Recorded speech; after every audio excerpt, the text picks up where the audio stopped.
right, Matt, this is the part of the E3 podcast extravaganza that I like to call, oh my God, we're almost done. Fuck. Man. Yep, it's part 3. Welcome back, everybody, to E3 2021. Raid Select covers E3. I'm a professional journalist. 2021, I'm Jeff. I'm Matt, and I was not aware you were a professional journalist, Jeff. No, I'm I really need to not. see your credentials. I'll show you both credentials. Oh, shit. I'll show you my credentials with both hands. Whoa! I don't know what that means. Nobody does. All right, we got a lot to go over today. But right. before we start, we always just do a little bit of introduction. Matt, how was your E3 2021 this year? What was your overall kind of thoughts on E3 2021? Well, my first thought was, oh, yeah, E3. Yeah. My second thought was, wait, E3? Yeah. My third thought was, oh, 2021 is slipping through my fingers like a rope of sand. A rope of sand. Yeah, you can't climb it because it keeps... The sand. Okay, I got it. Yeah. The fucking mummy's all up in there. He's tricking you. Emo temp. No, it was once I realized it was happening. Yeah. I started taking the time to kind of keep at least one eye on it when I wasn't scrambling from deadline to deadline or trying to sleep. Mm-hmm. And moving this while you're talking. Yeah, it's all right. But I would say, honestly, there was some stuff where I saw the first couple things I saw, I was like, Yeah. I guess this is E3 technically. And then I'm really glad that this is the episode where we're talking about the things we're talking about, because these were the things that all kind of excited me. Gee, it's almost like I tailored each podcast so that the person that was on it had some kind of vested interest in talking about the shows that we're talking about. I mean, if the extreme version of that is just like everybody does Nintendo and nobody does any other podcast because I made Bryce do the PC gaming show. I made Michael do the future games show. I made Matt do the Wholesome Direct. So, good. Everybody's got a side of broccoli with their E3 podcast. Like, you got a delicious steak, fish, or chicken, but then you also have to eat your greens. So yeah, I get that. But I'm I genuinely kind of excited for some of the stuff coming out. Like, I'm gonna give Elden Ring an old college try. I withhold judgment, but I'm not gonna oh wait, I see what you're saying. Yeah. I need to see some more. Just like looking at Dark Souls Remastered number 600 is not exactly. You need to tell me more about that game than just like, here's a trailer with a bunch of Dark Souls bosses in it. It is very Dark Soulsy. Yeah. But we're not talking about Elden Ring. No. We're talking about Nintendo. Nintendo. So Nintendo started off, I think, with I thought this was a bit of a trolly thing because everybody's been asking about Breath of the Wild, and then we started out with this cinematic of somebody carrying Ganondorf and throwing him off the side of a thing. And fucking comatose. No, eyeballs rolled back, dead Ganondorf. Yep. And it's Kazuya because we got a new Smash fighter because Nintendo knows better than to dare to announce anything without throwing the Smash Brothers a bone, and they'll still vote down. Well, sure, because it's not. Well, no, if Goku or whatever. If you don't say anything about Smash Brothers, they downvote because you didn't say anything. And if you do say something about Smash Brothers, they downvote because it wasn't the guy that they wanted in Smash Brothers. Yeah, exactly. It wasn't Goku, Mick, Superman, Mick, Batman, Doom guy. It was a Doom guy. Yeah, but I gotta tell you that I really appreciate the cheekiness of the Smash Brothers announcement videos. Yeah, of him throwing all of the Smash Brothers people off the side of the same cliff. It's so. There goes Pit. There goes Min Min. Mm-hmm. There goes Marth. Yep. So or whoever. But I don't know. I don't really want to linger too much on this because there's going to be another podcast where Sakurai does the whole like deep dive. Right. I mean, this is fine. I've said it before and I'll say it again. I am largely not emotionally invested in which character gets put in Smash because, I don't want them to put my favorite video game. What are they going to do? Put Hitman in Smash? That's not. What are they going to put Solaire in Smash? That's silly. I mean, honestly, at this point, given that we've had Bayonetta, yeah, and a bunch of Fire Emblem characters, yeah, I wouldn't be surprised. At this point, I think all bets are off. Do you want to, before we move on from this, would you like to make a wildly irresponsible prediction for who the final character in the Battle Pass 2 will be? Dazzler from X-Men. That's incredibly irresponsible. Yes, it is. Boy, I don't even know if we can continue this podcast. That's irresponsible. Well, podcast over. All right. Yep. No, I'm on to you. I know you're just trying to get out of this podcast. God damn it. So from there, I've got shit I want to talk about. From there, we got the announcement for Life is Strange and Life is Strange the Life is Strange remastered and Life is Strange True Colors. This is like the 8th fucking time I've had to talk about this, and like they had Square. I keep saying Square had a thing, like a few months back where they went into Life is Strange True Colors for like 30 minutes. Like it was a big old long presentation. There's nothing here that's any different than that. The only thing that's any different is like they also talked about Guardians of the Galaxy, and I don't think a lot of people read the little text at the bottom that says like basically what it says is that this is going to be the same as Control, where it's going to be like a Google Stadia style streaming setup, as opposed to like this isn't going to be running natively on the Switch hardware. Okay. Which is interesting because, or that's what it says: persistent high-speed internet connection required, and like the visual quality depends on optimal conditions. This is an interesting stopgap for me between like, we've seen some like substandard ports of stuff on the Switch where it's almost like I'd almost rather have. I mean, I'm going to play this on a next-gen console, right? But this is, I think, like a good stopgap measure. It'll be interesting because, spoiler alert for this podcast, they did not announce the Switch Pro. There was no Switch Pro.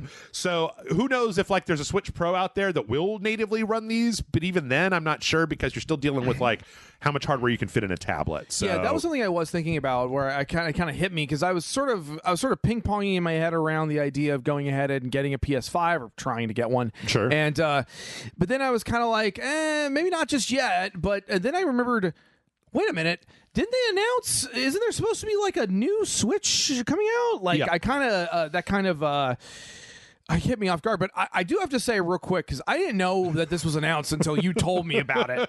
And then I was like, oh, this is my fucking jam. The Guardians of the Galaxy, Yeah, I'm real excited about that. It looks really good. It looks really good. From there, we had a kind of a montage. We got Worms Rumble, which looks fun, but a little janky on the frame rate. Yeah, I'm seeing that now. We got Astria. Oh, what the fuck was that thing called?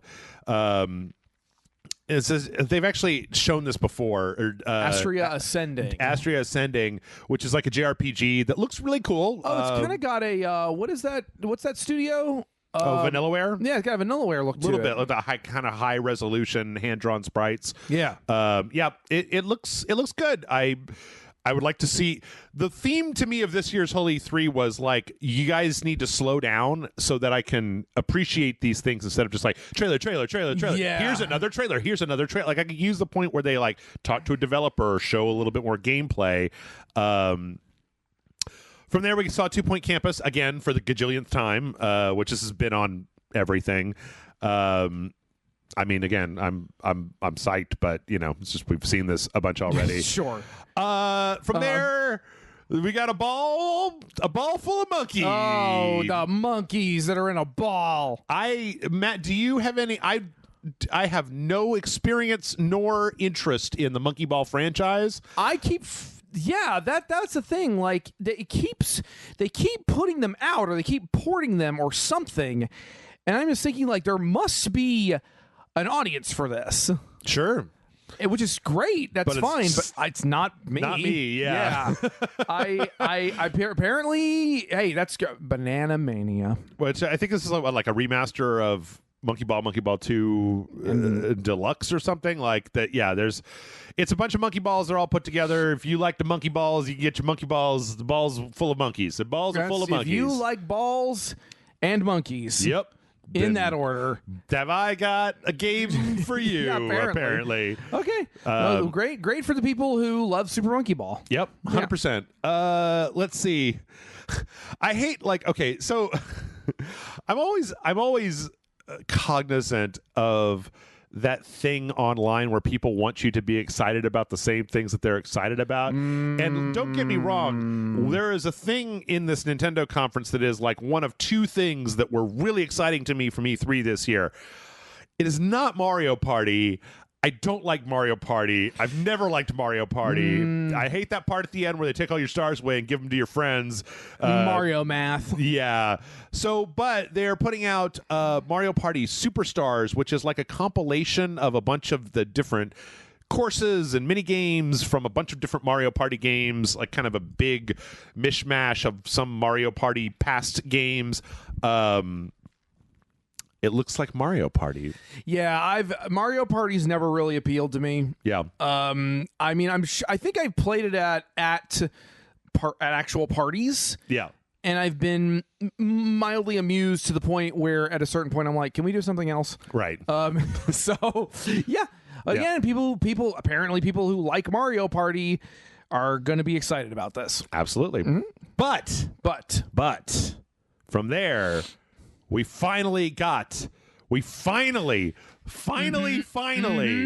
I've been waiting for so long, Matt, for so fucking long. So long. And you know what? Like, this is the power of Nintendo, where I've been waiting for 10 years, maybe more, because they announced we saw no Metroid Prime, but we saw Metroid 5. Yeah. Which is... Technically, Michael and I were doing the math on this. It goes Metroid, Metroid 2, Return of Samus, Super Metroid, Metroid Fusion, and then this is the sequel to Metroid Fusion, because the Prime universe is all prequels. So Prime 4 should be the sequel to the prequel that is Prime 3. Oh, for God's sake. But this is what comes after Fusion, which is great because I love Fusion. Like, it was the first time with the X-Parasite, and it was all weird and different, and they had to cut her old suit off, and your old suit full of X-Parasite would chase you like Nemesis through the map. Like, it was fucking crazy, and I loved it. I wanted to play those games really bad, and I think they're on the eShop, but for the Nintendo Wii U.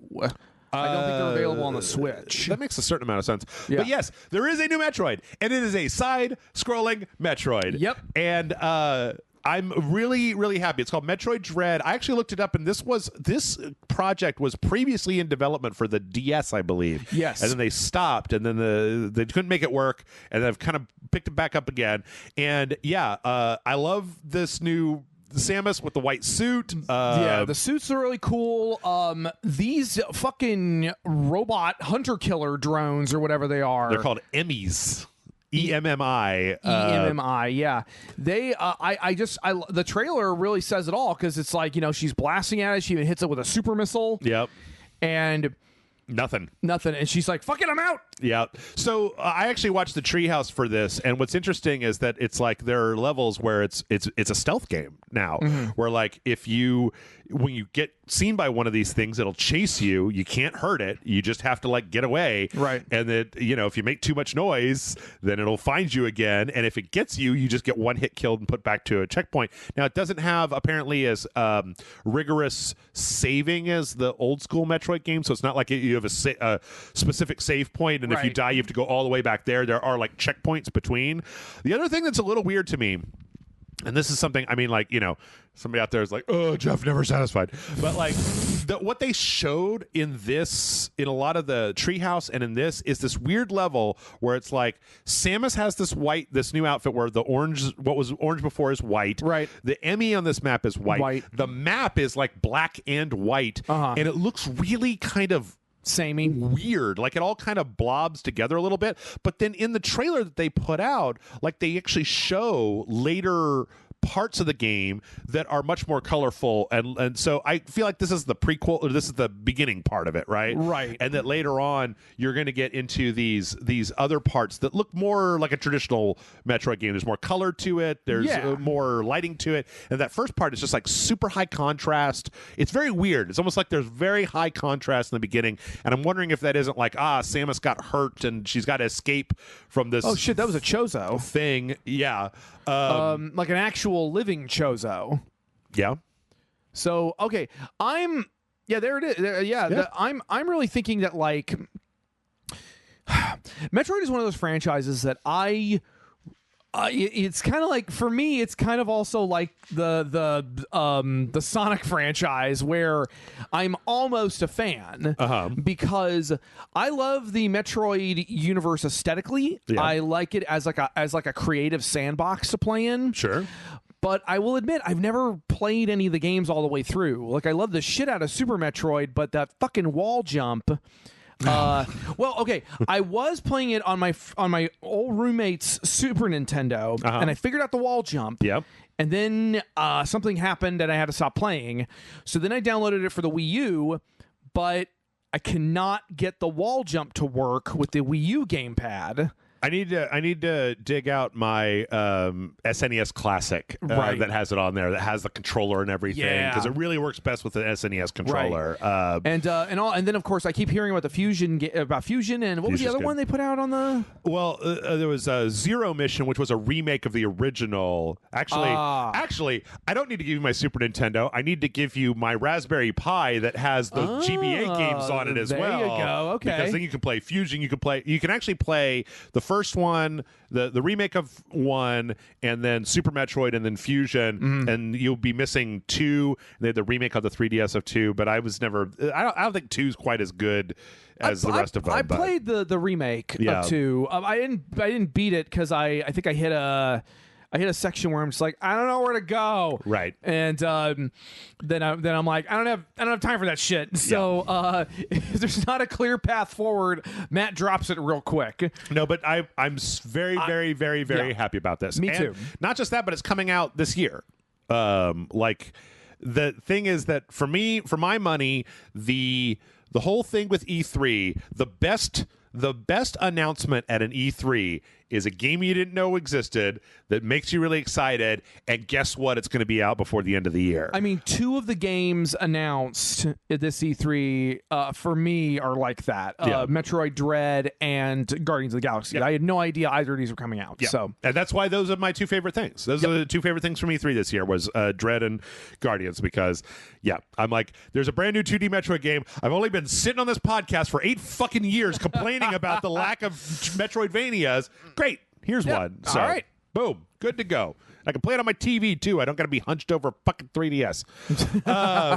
From there, we got the announcement. Well, there's also Amiibos, which apparently Michael said are already completely sold out. Well, I don't even. Everywhere. I don't even. Why bother? Amiibos go completely past me now. Yeah. I don't even bother. Yep. Yeah.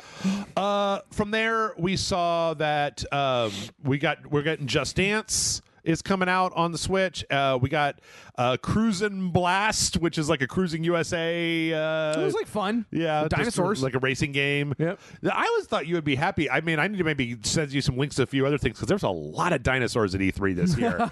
A lot of dinosaurs. There were 2 separate PC first-person shooter dinosaur realistic games this year. I missed those. Yeah. Huh. Kakarot is coming out on the Switch. Okay. Yep. I mean, we've talked about this. I like Dragon Ball. I'm not Michael leveled for Dragon Ball. Sure. Michael's not even getting this because he's like, I already have it on another console where it looks better and it's got a better frame rate. It's so like, okay, cool. Yeah. All right. WarioWare is a new thing. Oh, they talked about Mario Golf. Who cares? Actually, wait, man, I made these notes and they were bad notes. Okay, so Mario Golf, they showed a trailer for that. I mean, that game comes out next week, so like, who cares? Just go buy it. They also showed Monster Hunter Stories 2, which again, I've already seen so much of this game that like I don't need to see any more of it. There are better presentations to show stuff about it. The end.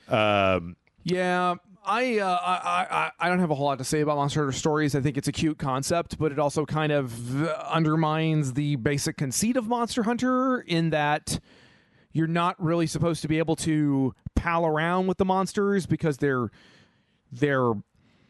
giant apex predators. So I don't know. I mean, whatever. It exists and that's fine. You go watch the story trailer. It is just like it is 100% anime bullshit. It is the anime of just like to ever anime and anime. Yep. Oh, this new Rathalos his wings could cause the end of the world, but only your friendship and the power of togetherness with you can keep him from destroying everything. And it's just like, all right, man, you just wanted to go straight down the middle anime. But it's like a Rathalos. It's like the equivalent of a T-Rex. Sure. Like that T-Rex. Did the Digimon guy have a T-Rex? There's like T-Rex dudes. Guys what got friendly T-Rexes. Like, no, I mean, like, say you lived in a world with dinosaurs and that T-Rex, it's the T-Rex of the apocalypse, or it could just be a really big predator. Okay. Like, I don't know. You know what? It's fine. It's fine. It looks really cute. I have enough time. I have enough trouble making time to play regular Monster Hunter. Sure. So okay. From there, WarioWare's back. There you go. I was really kind of curious about this because I really liked the original WarioWares on the GBA. Mm-hmm. I didn't like the touchscreen one on the DS. I didn't like the Move one on the Wii. I kind of liked it, and I'm not sure. Like, I don't know. It's very weird to me. It looks fine. I mean, it looks like Wario's got his own little band of characters, a little development studio, right? Yeah.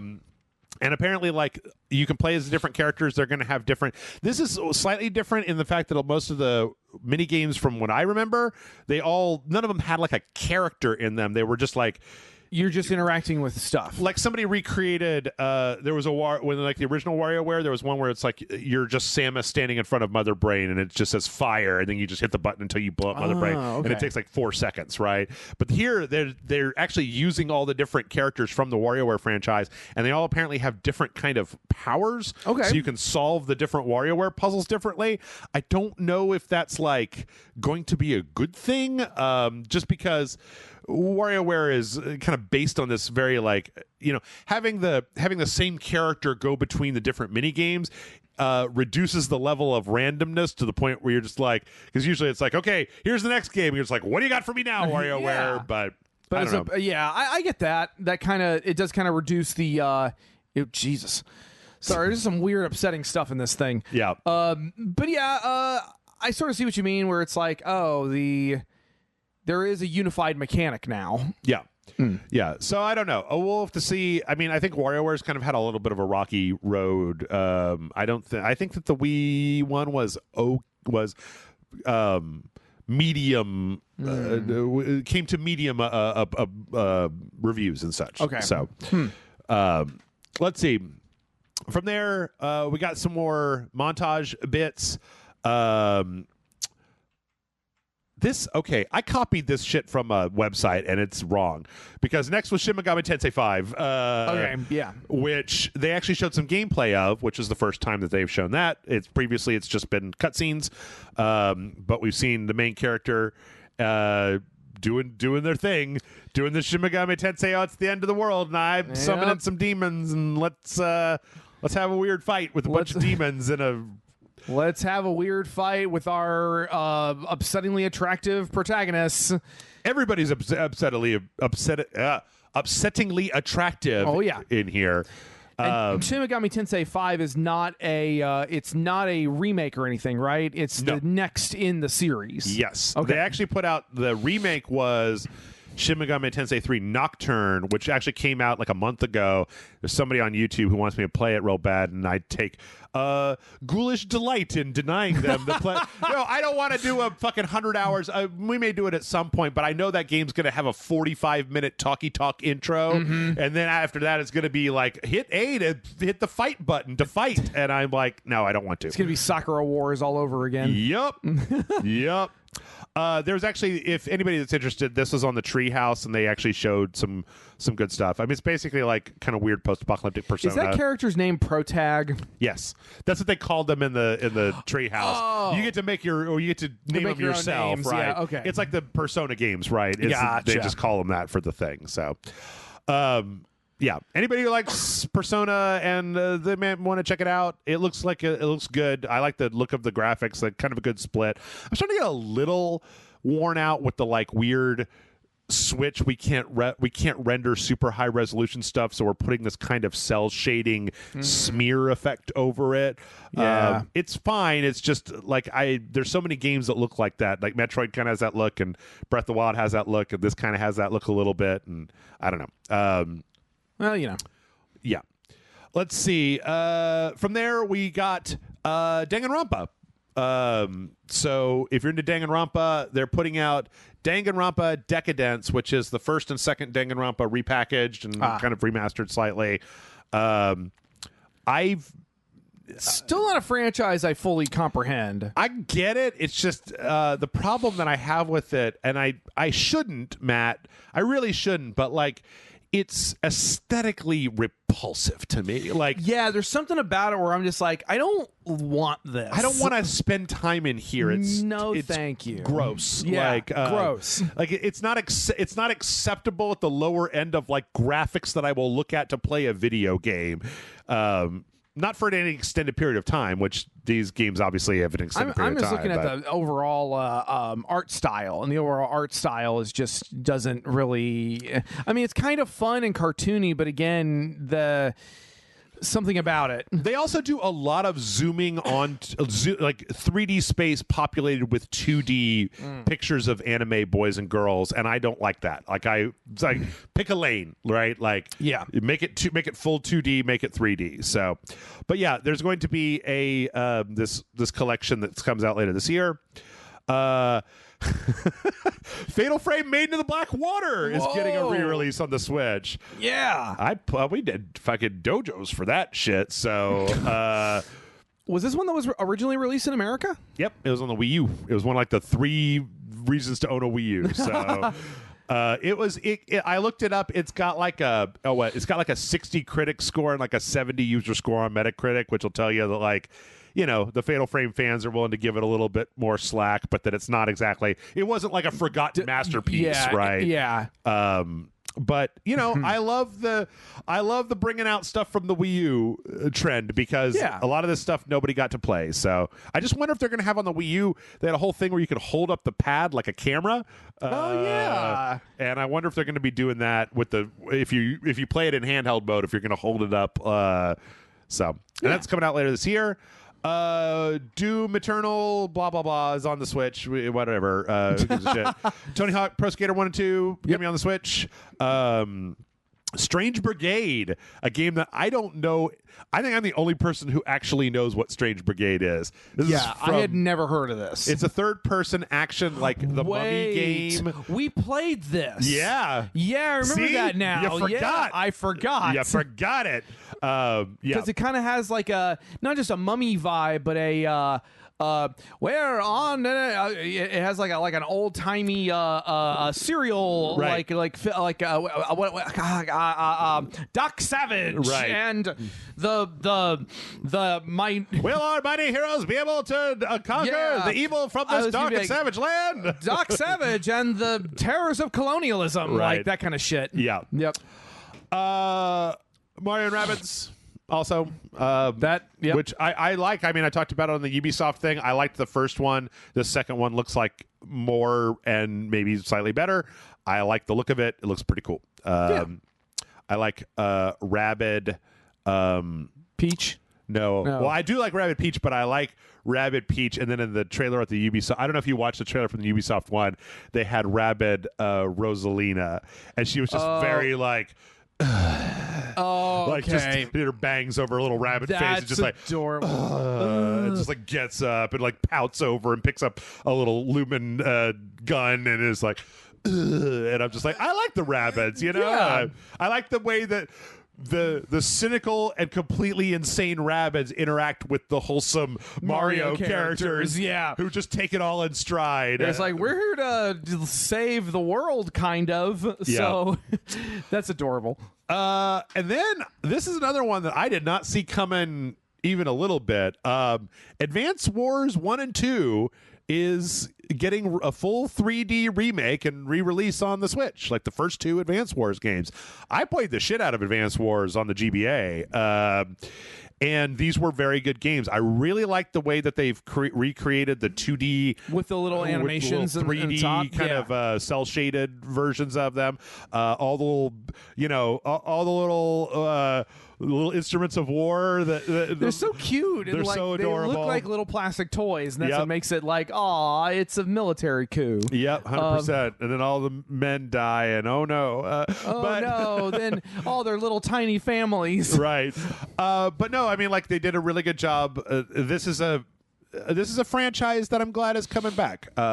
Also, if it works well for them, then maybe they'll do the there's like a weird post-apocalyptic one that happened later on. Oh, okay. I think it was like a DS game. That'll be fun. But yeah, it's interesting because like, this is a niche fucking genre. Yeah. And so the amount of work on display in these trailers is like somebody did some fucking work on this. And I mean, maybe this stuff has a reliable Japanese audience. Probably. And then they're just like, all right, put it out in America, I guess. yeah. I mean, Nintendo is very much in the business these days. A lot of even the stuff that we've seen is releases of stuff from other platforms on their platform, remakes of stuff, the Main of the Black Water, a lot of the putting old stuff, bringing it back. We had who could have possibly predicted that they would take the Game Boy Link game and remake it for the fucking new console that's out? Like, that still threw me for a loop when they announced that. Yeah. So, I think it's funny because if you remember, you listened to that book that I listened to about Nintendo. Yeah. And they talked about how in the Game Boy Advance days is when they learned that they could re-release their old stuff and that would make them money. And, yes. And now it's like very much a part of Nintendo's philosophy to be like, and then here's that thing you remember back again. Check it out. So, I mean, yeah, and there's nothing necessarily wrong with that because it helps it helps with the ability to archive and make sure certain things aren't forgotten. Because, like, as a little personal anecdote, over the weekend, just real quick, the weekend, yeah, you're fine. I went to Half Price Books. It was the first time I'd been there in well over a year because I had a big box of stuff to sell. And you go wander around and kind of look at stuff, and sometimes I float over to the anime DVD section. Oh boy! I'm just curious, like, what was put out in full-on American DVD releases with English dubs that has been completely forgotten about? Sure. Like, I mean, they had to do Kickstarters for stuff like Gunsmith Cats and Bubblegum Crisis to make sure that these franchises weren't just completely forgotten, lost to the sands of time. Sure. I mean, shit. I did find some anime where I was like, I remember this. I'm gonna buy this because I want to watch this. And it's just one of those things where it's like it's nice to see older stuff that's not super popular, stuff that has niche appeal. Yeah, getting proper re-releases. Yeah, getting a whole spotlight. Well, speaking of things that only have a super niche appeal, why don't we talk about Zelda? I guess if we must. So before we get to you gotta have your amuse bouche before you get to the main thing. I like amuse bouche. Hyrule Warriors is getting an expansion pass. Zelda's gonna get to ride that motorcycle for Breath of the Wild. I love the reveal that it's Zelda. Yeah, that little like but that's what Zelda's one of the more fun characters to play as because she has such a unique moveset because she's not a physical fighter like the other ones. Yeah. And there's some other stuff. You got the nunchucks made out of the Guardian legs. That's cool. I like that. Just a lot of stuff going on here. We're going to go over it all in detail. We also got the announcement of the Game & Watch Zelda. Oh yeah, it was something brief about Skyward Sword. It's coming out. Whatever. Who blah, cares? Blah, blah. But the Game & Watch, the real star. Yeah. The showstopper. Yeah. Game & Watch: The Legend of Zelda. I actually bought the Mario one, and I'm going to buy the Zelda one too. I'm going to buy the Zelda one too. I got to be honest because Did you buy the Mario one? No. Okay. I was just saying that I'm going to. You said you were going to buy the Zelda one, and I'm like, well, I'm going to buy it too. It looks, because I want to play a super teeny tiny version of the original Zelda that I can just walk around with. Yep. It's the original Zelda, Zelda 2, Link's Awakening, and the Game & Watch Vermin game, but with Link. Yeah. Yep, that's it. And the main thing is with these though is that they're like $50. Which is maybe a little much. It's a little much, yeah. Oh, they're little Octoroks in the Vermin game. But yeah, it's fine. I mean, this is obviously just a collector's item for people like you. This is just Matt. This is for me. This is Matt. This is for guys like me. I mean, I was even talking to my friend Rebecca about this, my other big Zelda fan friend, and she's like, yeah, or maybe they could just put it on the eShop for the Switch, these games. And I'm like, well, yeah, but then you go get the tiny little Zelda Game & Watch. I will admit the amount of plastic tat being foisted on us by Nintendo, I will cop to that, where I'm like, yeah, I get it. Yeah. It's another system. And then last, and very much least... I don't know. Whatever. More Breath of the Wild 2. We got a teaser for Breath of the Wild 2. I was actually incredibly underwhelmed by this because I just felt like it didn't show very much and it was very short. Like it shows Link kind of falling out of the sky, and there's like one of the parts at the end where there's weird going up through like a platform. Yeah, I don't know what that's about. But there's not a hell of a lot here. I mean, obviously, it looks like more Breath of the Wild, and it looks good. What, Matt? You're a Zelda super fan. I had you on here for a reason. Yeah, I was gonna say. Fucking, what do you got? What do you got for me? When is that Jeff gonna shut up so Matt can talk? Yeah, go for it. So, okay. First of all, I will freely admit, like when I first saw the trailer.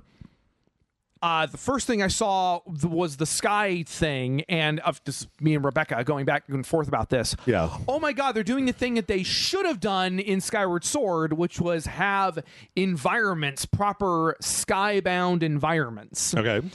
But what the theory is, the implication is that they're expanding it to not just be the overworld of Breath of the Wild. Yeah. They're going to do the sky world and some kind of underworld. Okay. So that, to me, the implications of that are very exciting. Yeah. But yes, ultimately, though, it's like just it's a couple of crumbs. Yes. It's like, here's a couple of bits. Well, and then it's weird, too, because the last thing that they showed was that it's coming out in 2022. And I'm like, for something that's coming out next year, I would expect a more substantial trailer. I'm not even saying, like, I needed 15 minutes worth of developer commentary. I'm saying that, like a proper... The only thing we've seen so far was, like, a 20-second teaser, and then we got, like, a 30-second teaser. And, like, I was looking for, like, a 3-minute trailer where they have, like, voiceover and kind of explaining what's going on. And I mean, I guess they're Nintendo. They're Nintendo, and they're keeping it close to the chest until they are ready to show it. And I mean, we do have a couple things that are like full on confirmed, like Link's arm. There's something going on with his arm. Okay. There's which is probably what gives him these new powers. There looks like there's going to be new Sheikah Slate abilities. Yeah. You've got the new enemy. There are different new enemy types. Sure. Including the I like the stone tower. I like the Bokoblin camp on top of the stone towers. Yeah. The Bokoblins have little horns now. Okay. Which is probably significant. Sure. I'm grasping at straws here, Jeff. Let me have this. No, dude, no, I know. Like, I went through the Elden Ring trailer for one frame at a time, all right? Like, I get you. I know where you're coming from. Yeah. I like, you know. I mean, I get it. The arm thing, it looks like it's a Princess Mononoke, Ashitaka's cursed arm type thing. Zelda falling into a hole upsets me, just on an emotional level. But I mean, so clearly you're not going to be playing as Zelda at any point. I don't think. I don't know. This might be this would be maybe that's why. You know what? Maybe that's why they haven't shown very much of it, is that that'll be the big twist. They're keeping it behind the, you know, if they showed too much of the story, then people would figure out that you could play as Zelda. Or maybe it's like, maybe Link is in the sky and Zelda's underground and you switch between them or something. Okay, like, I could see that. You know. You also get a flamethrower. Yes. Which is pretty neat. Yes, also Goku is in it at some point. Yeah, Goku and Luffy and Naruto. Yeah, sure. They're all there. Sephiroth. All your dreams come true, baby. Godzilla. Yep. Fucking Godzilla shows up. Godzilla shows up at one point. Godzilla just takes the Master Sword. And he's like, this is mine now. Yep. Just puts it on one of his little teeth. He's just like, yeah. So yeah, that was Nintendo. Yeah. I'm sure that this was by far the most exciting for you of E3 this year. I mean, aside from the Guardians trailer, this was the most. I was like, ooh. That's not to say there wasn't other stuff that, like I said, Elden Ring and some other things kind of caught my attention where I'm like, well, my goal moving forward is to have time in my life to play some goddamn video games. As well you should. Yep. Yeah. So all I can say is that no matter what else happened at any of the rest of Nintendo, to me it was okay, right? Yep. I liked WarioWare has potential. I like Advance Wars, Breath of the Wild. Sure, man, Breath of the Wild. Like Metroid was really the big thing, right? And like the rest of it was kind of noise after that because it was just like I've been asking for this fucking game for years, and I just wanted a mainline console Metroid game to play that was not Prime. And they showed you way more of it than I think they would have. It wasn't just a logo. Oh, yeah. It could have easily just been a logo. Oh, yeah. I mean, there was a treehouse where they played it for 25 minutes. Like, you could just watch them play it, look at, like, the menus and, like, see what was going on. All right. From there, we must talk about the Devolver Digital. The Devolver Digital. Le Devolver Digital. Now, for all you crummy killjoys who don't like Devolver Digital, you can skip over this because this is going to be another year where Jeff is kissing Devolver Digital full on the mouth. I fucking love Devolver Digital. I feel like the PC Game Show and the Future Game Show both tried to be funny, and neither one of them were because they were too corporate. Whereas Devolver Digital, like, nothing that they did had anything to fucking do with the games that they showed. Nope. And their ongoing storyline got retconned or something. No, it totally. Okay, so all right, Devolver Digital starts with a trailer for Shadow Warrior 3. Shadow Warrior 3 is fucking great. I can't wait to play Shadow Warrior 3. It looks fucking amazing. It's Shadow very Warrior 3. chaotic. Yes, but in like a fun, in like a Doom meets Serious Sam meets like Sunset Overdrive, almost kind of way. It's like colorful. I'm not 100% sure what's going on, but hey, I'm down with it. But from there, they went into they kind of went into the whole a recap of all the stuff that had happened before with Nina and the future, and the fucking they got killed and then got nosebleeds brought back into the weird simulation with the RoboCop lady last year where she was doing a Nintendo Direct and it was really weird. But then all of that gets retconned because it's pulled back and it's like, oh, one of the guys is just pitching this as an idea of a 4-year-long storyline to the board, and they're like, that's fucking stupid. And Nina's just she's just like an intern pouring coffee. She keeps I love all the live action stuff in here. Okay, you know what? There are actual games here. Let's talk about the games real fast, and then I just want to talk about Devolver for a minute. Yeah, we just gush about Devolver, yeah. So here are the games they showed. There's a game called Trek to Yomi that actually looks fucking great. Of the games I saw in this, that's the one that piqued my interest. Yeah. Well, there's several games in this that I was excited about, but this one in particular, I was like, okay, this is some matnip here. Yeah. This is well, it looks like 2D Ghost of Tsushima with the Kurosawa mode filter always on. Yeah. Right. But unlike Ghost of Tsushima, it's made to be in black and white. Right. So, because Ghost of Tsushima in black and white mode, it becomes hard to tell what's going on sometimes. Okay. For me personally. And with this, it's like, okay, this is stylized a particular way. Yep. To where it really, I'm definitely going to play this. I'm 100% down with this. It looks so great. If you guys didn't watch Devolver, just go look at this trailer because it looks so fun. I'm also just a sucker for a side-scrolling action game. Oh, yeah. And, this one looks good. Side-scrolling samurai game. Something I was going to say. It looks like if the guys who made Inside made a samurai game. I could see that. Yeah. They had a game called Phantom Abyss, which is kind of like a weird... Okay, so it's like a procedurally generated temple escape thing. This one isn't entirely up my alley. I made the mistake of mistaking this for a different game, but it's like you can also see like other people can run the same run, and then you can see their ghosts in there to like try to get like hints as to how to get through it. I don't know a whole hell of a lot about this because it seems like it's just like kind of a first person dodging action, go through the temple bit. I mean, it looks like it'll be fun. It just isn't light my imagination on fire. It's not my biggest jam of all time. Right. I'll give it a shot. I will give Devolver Digital all my money. All of it. There was a game called Wizard with a Gun that was an interesting kind of like, it had a really interesting animated intro, but then it was like a kind of a like an isometric perspective, like crafting action. It's kind of it reminds me of Magica a little bit. Okay. I was thinking of, what is that fucking game? Is the isometric game about rebuilding the world, and it starts with a B? Bastion? Bastion. It kind of makes me think a little bit of Bastion. I can see that. Yeah. Because you're going to be doing some crafting. You're going to be going out in the world. We've seen games like this before. I think there's going to be some interesting stuff going on. Again, I think you just need to see a little bit more of it. Let's see. We saw Death's Door, which we've seen before. That's the game with the crow who works for the afterlife, and you got to go fight big bosses as a crow with a samurai sword. Looks great. Looks cute. Yeah, I like it. It's going to be on Game Pass when it comes out. Yeah. We also saw Inscription, which I cannot wait for because it's by the guy that made the Hex.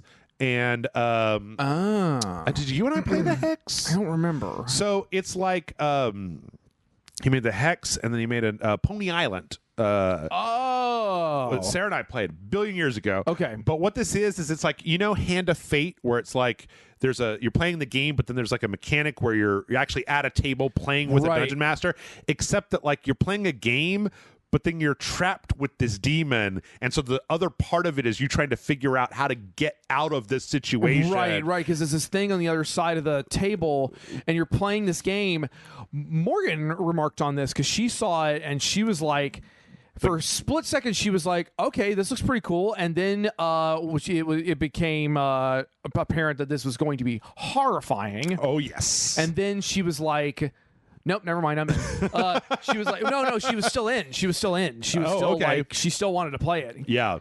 So, and you know what? And then let's see. We also got Devolver Tumble Time, which is an actual game. It's a phone game, yeah, and it's got all the different characters from a lot of the different games that they've made. So, it's hard to tell because they're so characters stylized. You've never heard of. No, I mean, like I know. Well, they showed the Piku Niku character. I know Piku Niku. Like I played that game. I bought most of Devolver's games. And then the last thing that they showed, which should tell you something, their showstopper was Demon Throttle. That demon kissed my wife. Which is a super lo-fi, like kind of what? Like a CRT style television aesthetic. It looks like a Gunsmoke, I guess, like a shmup or whatever. Almost. Yeah, where you're like going up. There was an old NES game, Gun something, where it was kind of like this. But the big thing here is that it's only going to be a physical game. Yeah, you have to physically order it, and I did. I ordered it. Well, of course I did. Yeah. But you can only get it from the manufacturer now. In between all of this was the charming and delightful and wonderful Devolver Digital thing, which I feel like deserves its own review. Like, there's this part where they're walking around the office talking to the camera, doing a lot of like buzzword stuff, and just there's so much going on in the background of these shots. There's like some lady back there just like pouring peanut butter from one jar back and forth. There's all these like broken windows and stuff, and they're all just buzzwords because this time, it was the Max Game Pass Plus was the thing. It can, and I mean, obviously, it's all a joke about that guy's got a ball gag. Yep. It's a joke about like synergy and subscription services. Well, it's a joke about Game Pass. Well, yeah. And so what it was it was like, well, when you sign up for the Max Pass Digital Plus, it's like you get the exclusive opportunity to give us money in exchange for video games. So you could actually go to a website, and you could click on a button to join MaxPass Plus, and it would be like, congratulations, you have 6 more months of MaxPass Plus, because you never enter anything in, because it's like, they're just like, why would you pay us in order to get? We wouldn't just give you free games for giving us money. That's stupid. And isn't the thing is, some of the stuff they talk about in this video is real, though. What do you mean? The suit. Oh yeah! Oh no! Yeah, on that website, I actually bought one of their T-shirts. You could buy the T-shirt for $500. You could buy the MaxPass purple suit, right? Which apparently people have already been buying. Oh yeah, 100%. And then the big thing at the very end was that Nina Struthers comes out and she's like, "I've got a new idea. We're gonna make a copy of this conference, and it's gonna be on one VHS videotape, and we're gonna break the tab off of it, so you can't tape over it, so you can only have this one. There's only one, and we're gonna sell it. And we broke the tab off, so you can't fuck with it. It is a non-fuckwithable tape, an NFT." And I was just like, that is brilliant. I love you, Devolver. And they sold it. It was $1,000. Yeah, somebody bought it. It was bought before the thing was over. Well, of course it was, because I watched Matt McMuscle's reaction video to it, and the other guy he was with, I don't know who, he was like, he was going on the website. He's like, "Oh, that's an actual no. They didn't even they were not done watching it yet. Yeah, they had not gotten to the tape part yet. Yep. And the guy went to the website. He's like, they said out here they have a VHS of this presentation. It's $1,000 and it's already been sold. Right, which is like, if that's not Devolver Digital in like one sentence. There's a part where it's just Nina Struthers talking to the camera for like a good 5 or 6 minutes. And she's got this Jason Momoa dude and this jacked lady that are like lifting her up and moving her around. At one point, they rip the sleeves off of her jacket, and she waxes up with like sanitizer. At one point, someone's just jacking her with vaccines over and over again. And then she gets chili dogs and starts eating them raw. It's like a solid, what, 2 minutes of her just eating chili dogs? Oh no, and she's actually eating them, and at some point she starts eating them wrong. She starts eating from the top and leaving the hot dog, just eating the chili off of the top of the chili dog. And the whole time just maintaining eye contact with the camera, talking to you about the synergy and the MaxPass and all this stuff. And this is why I like Devolver, because I gotta be honest with you, somebody in our Discord was like, they were so prescient, they were just like, "Oh, it's almost Devolver time. Who's ready to read a bunch of articles about how Devolver's not as funny as you think it is?" And I'm like, yep. But the thing is that, like, this is the level. Get in front of that microphone, Matt. This is the level of I am a 90s kid, and this is the level of just jacked up weirdness. We haven't even got to it. There's chili dogs for this entire thing. Everybody's eating chili dogs. Yeah. Like, there's nothing. Nothing addressed. Does not come up. Never. It's not addressed. Ever do they even talk about it. Like, it's just people eating chili dogs. That's all they're eating throughout this entire thing. It's just these big trays full of chili dogs. There's one point where the guy is talking to the camera and the microwave keeps dinging, and he keeps just getting a chili dog and putting it on a plate. And nothing goes into the microwave. It just keeps. It's like a replicator. Replicator. Why can't I say it? No. Replicator. I got it. Yes. And then at the end, he pulls out a giant bowl of chili and just pours it over all of these hot dogs.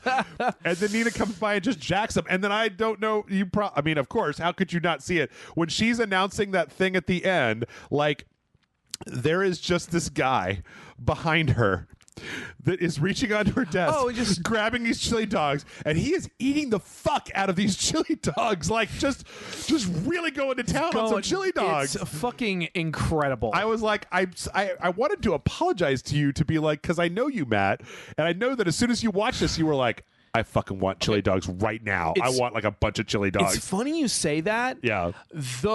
But because as much as I love Devolver Digital and as much as I love what they do, because of this gross, sweaty sheen over the screen the whole time, and the general, like, repulsiveness of the way they do their videos, I kind of am not gonna want a chili dog for at least another week. Like, I'm off chili dogs for a while. Although I'm looking at them now. If Nina Struthers tells me to do something, I'm doing it. I am Nina Struthers. You know what? Lady Dimitrescu can go to hell, because if Nina Struthers wants me to do something, I'm going to do it. And Oh, so you know what? If I'm making hot dogs tonight. It's snuck into my subconscious. Are you making chili? Do I have any chili? You could stop by the store, pick up some Wolf brand chili. Stop by the store. God damn you, Jeff! Chili dogs! Like the 90s. Yeah, she's eating it wrong. She's eating the chili off the top of the dog, and she's actually eating it. Like, it's not pretend. They're not eating it. Somebody like catering came in and brought like a shit ton of chili dogs. Yep. They never address it. Nope. They never address it the entire time. It's, you know what? I know why they do it. It's because the joke is... There's also this scene with this guy where he's got these mannequins, and the mannequins aren't wearing any pants. Yeah. And the dude one has some full-on dong. has a big bulge. Yeah. And it's like, why? And the parent, well, you have to have those mannequins sometimes if it's like for like sport wear. Yep. Anyway. Damn it. I remember what I was going to say. It really is, I think, kind of brilliant because they just make games. Well, they're a publisher. They didn't make games. They just publish games, and they're making fun of the fact that all of these game developers and game publishers specifically keep trying to make their shit not about the games, or they add all this pomp and circumstance on it. Yep. Show us that, like, I think it was the Ubisoft conference or something. One of those videos that you made me watch had these two people get up on the stage and be like, "It's E3. I'm so excited. Are you excited?" I'm sitting here being like, "Don't talk to me. Just show me the fucking games." Yeah. I don't know. Devolver's the only one that I want to see where, like, I think they put creativity and fun into Oh, the yeah. thing, so. Yeah. And then, we got one more to go over here before we take a quick break, because the second whole half of this is going to be about the Wholesome Direct. We got to get all the wholesomeness out. Matt's got a real Matt on for the Wholesome Direct, you guys. I have thoughts. The whole Matt on. I got thoughts. So Bandai Namco had a quote-unquote conference. Sure. And it was just 10 minutes of talking about the new Dark Pictures game. Yeah. Okay, so I watched... Like, I kind of fast-forwarded through some of the stuff in this because the earlier stuff, because it's not about Dark Pictures, and I'm like, I've seen some of this stuff already. Sure. And they got to the Dark Pictures stuff, and I'm looking at the time code, and I'm like, wait a minute, how much of this is just about this fucking game? All of it. Like, all of their formal quote-unquote show was just Dark Pictures Anthology. I am... honestly, legitimately still mad about the last one. The one that we played for... Oh, Little Hope? For Little Hope. Yeah. I'm still mad about that. Yeah. And literally, as I was watching this, with Morgan, and I kept saying, like, okay, so what's this new horse shit? Right. Is it going to be... Because you've already set a precedent... Well, but the first one was good. We're 50-50 right now. No. You're okay. You're all right, Ruby Rod. Okay. I'm sorry. No, what I'm saying is that the precedent they've set is that it's not something supernatural. It's something that's not that. But they're showing the trailer, and it's actual factual, like, bat monsters or something, or vampires, or bat vampires, or man bats. It looks like a bunch of man bats. So Little Hope, was it just like it was on the dude's head? Bus driver imagination thing? Yeah, well, he had brain damage. Oh, yeah, okay. And then the first one was it's the gas in the thing, which, okay, that was the first one was gas fine. and pirates. There it is. Yeah, bat monsters. So it is bat monsters. Maybe it's a hallucination. Maybe it's gas causing bat monsters. See, that's what I don't, and that's what makes me gas, Matt. But here's the thing.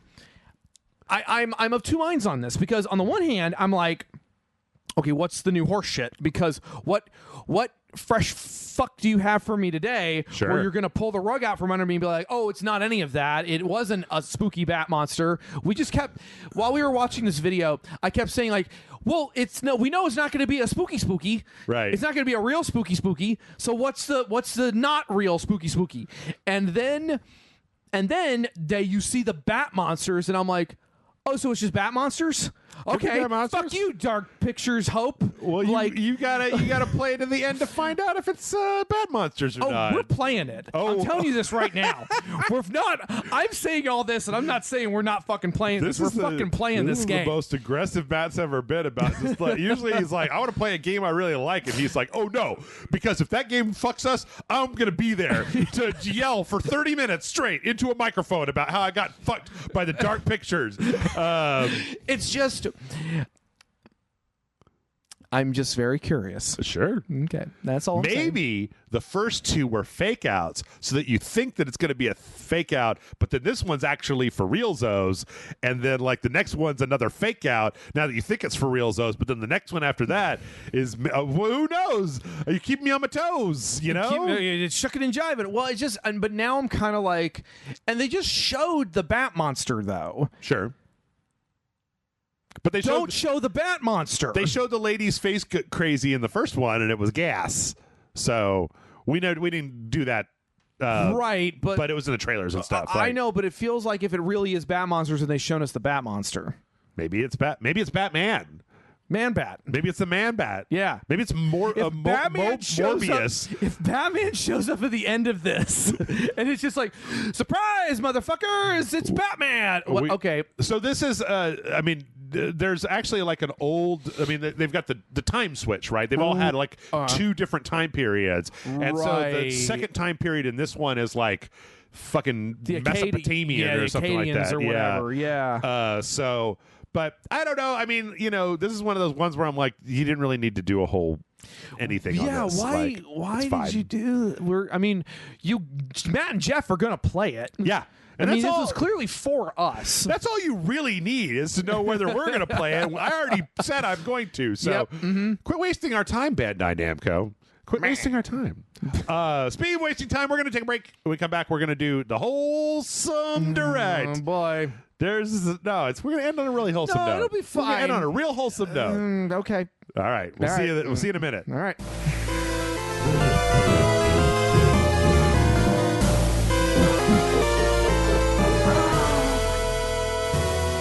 That demon just my right. Or something.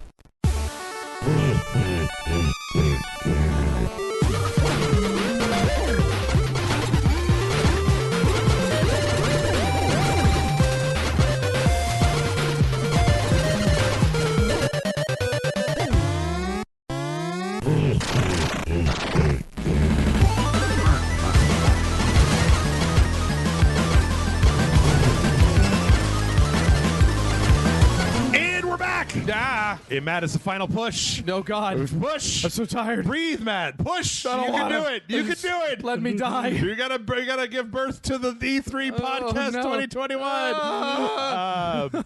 So actually, we started with the end because Nintendo was like the last, and now we're gonna finish with the beginning because Wholesome Direct was kind of like the first. So this was a whole. This is the second year that they've done this, where a whole bunch of truly gentle indie games.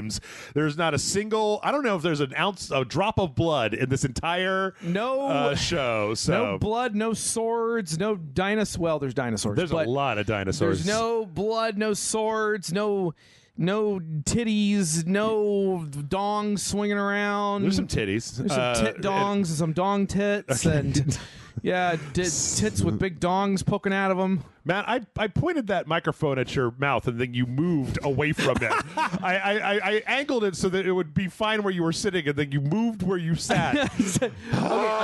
Am I good now? No. Move that way. There you go. Like this? Yeah. Okay. All right. We're good to go. All right, fine. Wholesome Direct. 75 fucking games, man. God. There's so many of them. There's so many of them. And I like them because this one got to me when I was like at the very beginning of E3, and so I was very fresh, and it was just like, here's a bunch of new games. I was like, oh, cool. I was like, and they're all just as light and breezy as possible, and I was like, all right, that's fine. This is a good warm up. This is like stretches the conference. Yeah, kind of get your rotator cuff worked out. Mm-hmm. Hold on, let me try that. Yeah. Ah, there it is. Oof, that didn't sound great. No, it did not. So yeah, Wholesome Direct. Let's get going because we got a lot to go through. We started with some bird problems. Oh yeah, this one. So I have to. Okay. So I have thoughts. Okay.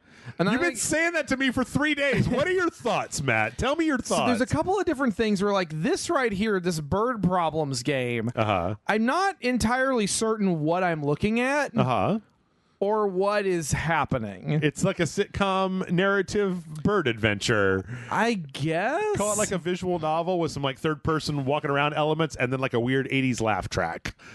It also just feels like but it also feels like I mean, I don't know. Like, again, that was not apparent to me. The way it was.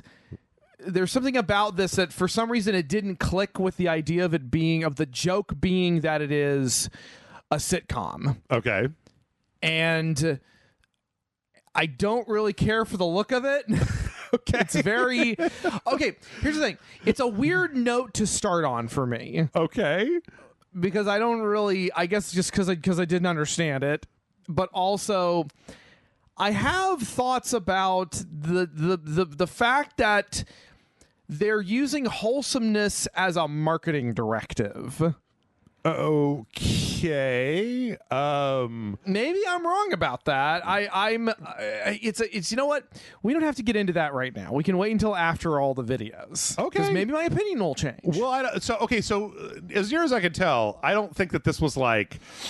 I think this was the fact that like we have a lot of different types of games, right? Mm-hmm. And a lot of indie developers that like to make games that are a little bit off the beaten path, right? Right, they're just different. Yeah, they're different types of games that are basically catering to a different sort of audience. Sure. And so they're putting those all under this umbrella of the Wholesome Game Direct, right? Yeah. Like, I don't think anybody was like, oh man, I got to make a bird sitcom so that I can get traction on the Wholesome Direct this year. See that I totally understand that. Okay. I guess I'm just it put a weird taste in my mouth that like the again they're using wholesomeness as a buzzword as again like a marketing buzzword for putting all this together in this one I'm having a hard time articulating it. So okay, let's sort this out real fast. Okay, let's we're going to sort this out before we get any further into it. Okay. Okay. I'm trying to figure out like. Shall I explain what it felt like to me at the time it happened? Sure. Okay. I was watching this with Morgan. And we were both watching this, and we saw the bird problems thing. Right. And I'm like, we're both like, what the fuck is this? Because it kind of like. Yeah, it just we couldn't really articulate. We couldn't figure out kind of what it was supposed to be. Okay. And then as it went on, there were these other games that kept popping up where we were like, okay, well, so this was made because it started getting this impression of like, man, a lot of this stuff was made because Animal Crossing sold a lot in 2020. And okay, so here's the thing. I 100%. I think that like I think that I know what's going on here. Okay. Is I think that the attitude that you're espousing to me seems like 100 times more cynical than like the bunch of Icelandic game devs ladies in sweaters seem like they are. Like okay. I think that you're ascribing a level of like manipulation to this as opposed to just like, hey man, we're indie games. Like we're a bunch of 20-year-olds who took some game courses. What kind of game do you want to make? I don't know. Like, what if we made like a bird game, but it's also like a weird 80s sitcom, and it's just like, oh, why don't we make a game where you make soup? What else do? You just make soup. Yeah, that's the whole thing. It was so funny because I remember Morgan got really offended by that one. She was like, just go make soup, right? I'll admit when she and I were watching. Well, first of all, she was coming down from a horrible migraine, right? So her attitude towards a lot of this was, okay, was either like, what innocuous thing is this game trying to simulate from real life, or what spin on Animal Crossing is this? I it's weird because I feel like I don't really understand the Animal Crossing thing, because this is the second year that this has happened. There's been like kind of gentle games like this for a long time. See, I didn't know that. Like I don't feel like this is trying to like cash in on a trend, more as like there's a new wave of game developers that are like trying to make stuff that's not just a shooter, that's not just like tapping into the kind of violence fantasy that we saw in a lot of the other games. Right, no, that is very fun. And I think 100% that is fine. Yeah. I like that sort of stuff. I really was charmed by stuff like Reciteer, even though there is a combative element in it. Sure. But I was more interested. I was so not interested in the combat element of Reciteer. Yeah. I really just wanted to make my little shop. Sure. And then, I mean, I've often said about Mass Effect, I've tried to go play the original Mass Effect, but I've been like, why is my lesbian kiss adventure being interrupted by a mediocre shooter? Right. Like, I don't care. Yeah. I guess it's just it may have just also been the timing. And I also think that it's worth noting that like this set of games a lot of these games would have felt would have been like a one-off that maybe felt more out of place. Like there were roughly 4 different Eastern European first-person stalker-style shooters that came out of like the PC Game Conference and the Future Game Show, and like the idea that in the middle of that you're going to put in the bird. So I think that this works because like I was thinking when you were talking about it, and I lost it for a second, but I got it back. That if you just like imagine if you took the Wholesome thing off of it, and it was just like this is the indie direct, right? Yeah. Like something, and I think that the only reason that's there is not necessarily like cash in on it, but more as just like that's a good descriptor of this style of game. That like if you went to a game store and there was like action, adventure, racing, wholesome, and that was where you bought the soup game or the bird the bird sitcom game. So I mean, here's the other thing. Yeah. Is that I have kind of been rolling this around in my head. Yeah. And I'm trying to describe I'm doing it poorly, but I was trying to describe my initial reaction. Sure. Because I and a lot of other people are so used to game development and game promotion being kind of inherently cynical in a lot of ways. Yeah. And I saw Wholesome Direct. Right. My red flags got thrown up because I'm so used to seeing depressed millennials on the internet. Sure. Grasping for something like, oh, that's just so wholesome and good. I need this in my life because it's not what I have to deal with 24/7. Right. And seeing it all coalesce together as a series of products, my initial reaction to that was to reject it. Because, again, I'm so beaten down and burned out by marketing machines. I can understand that. Right. I guess I feel that like when I look at this stuff, just from being exposed to it a little bit more, I feel like I've seen this stripe of like there was the kind of indie dev stuff that went out to make stuff like you remember that Bright Memory game we played with the anime titty lady and then shooty and then also it's like Dark Souls and it's weird.